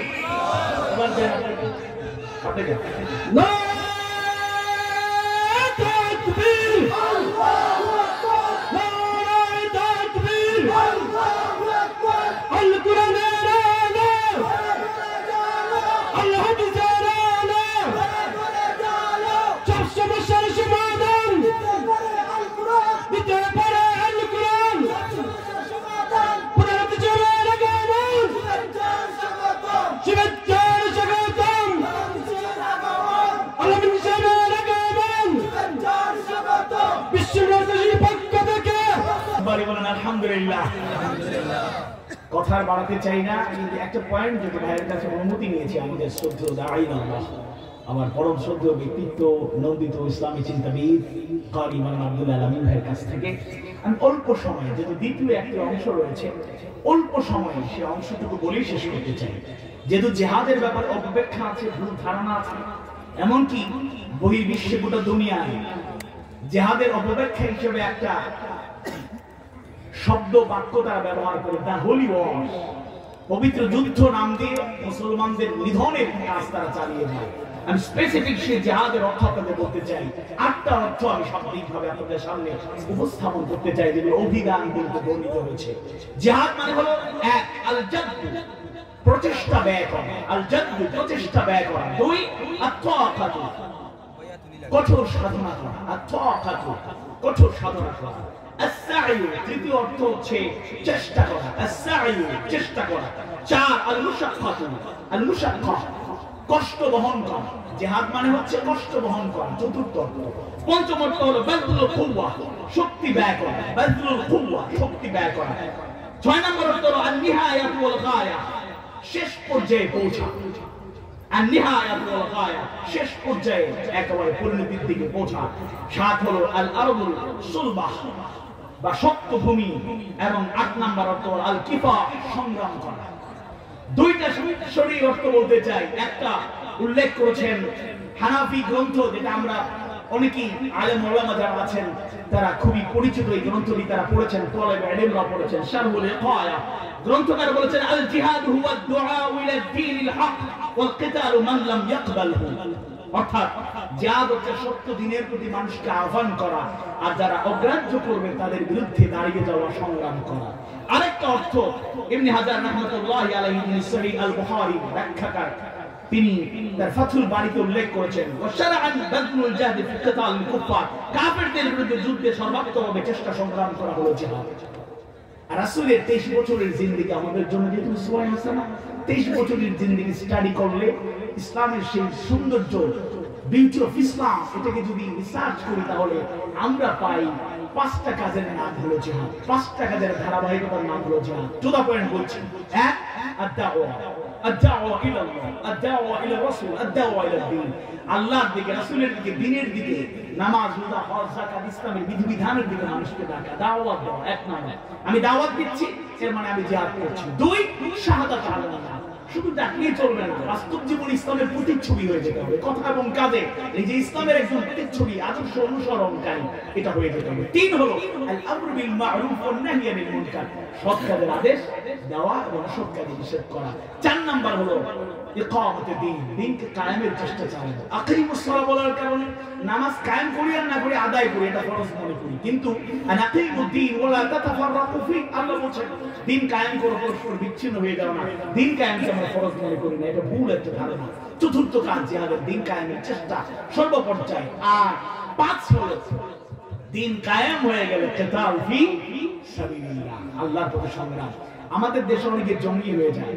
কোরআনে তো ভাই কেতাল, কিভাবে যুদ্ধ করতে হবে, মারতে হবে সব বলা আছে, কিন্তু কখন কোনটা আমল করতে হবে এটা তো জানতে হবে। এই জন্য তাফসীরুল কোরআন মাহফিল, শানে নজরুল, শানে উরুদ, প্রেক্ষাপট যদি না জানেন তাহলে কোনটা কোন সময় ব্যবহার করতে হবে। ডাক্তারের কাছে যাই, ডাক্তার যে ওষুধ যতটুকু যার জন্য প্রযুক্ত ততটুকু ডোজ দেয়। 80 বছরের বৃদ্ধকে 30 বছরের যুবকের মতো ডোজ দেয় না, একটু পাওয়ার কমায় দেয়, কারণ এবিলিটি থাকতে হবে। এই জন্য জানতে হবে এই যে তাফসীর করার মধ্যে এগুলো শানে নজরুল, শানে উরুদ জানতে হবে। অনেকে ডাইরেক্ট পড়ে তাফসীর, তাফসীরও পড়ে না, কোনো মতে বাংলা অর্থ করছে, হাদিস কিছু করছে আর বলে আবার মারো আর মারো, ফাইট করে করে।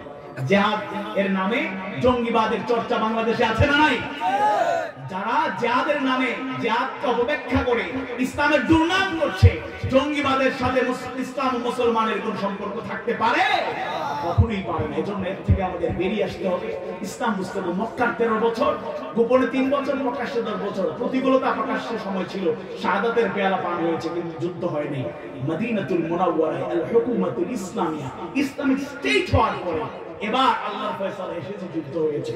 সুতরাং কিতাল ফি সাবিলিল্লাহ চূড়ান্ত, এটা প্রথম নয়। 5 নম্বরকে 1 নম্বর করা যাবে না।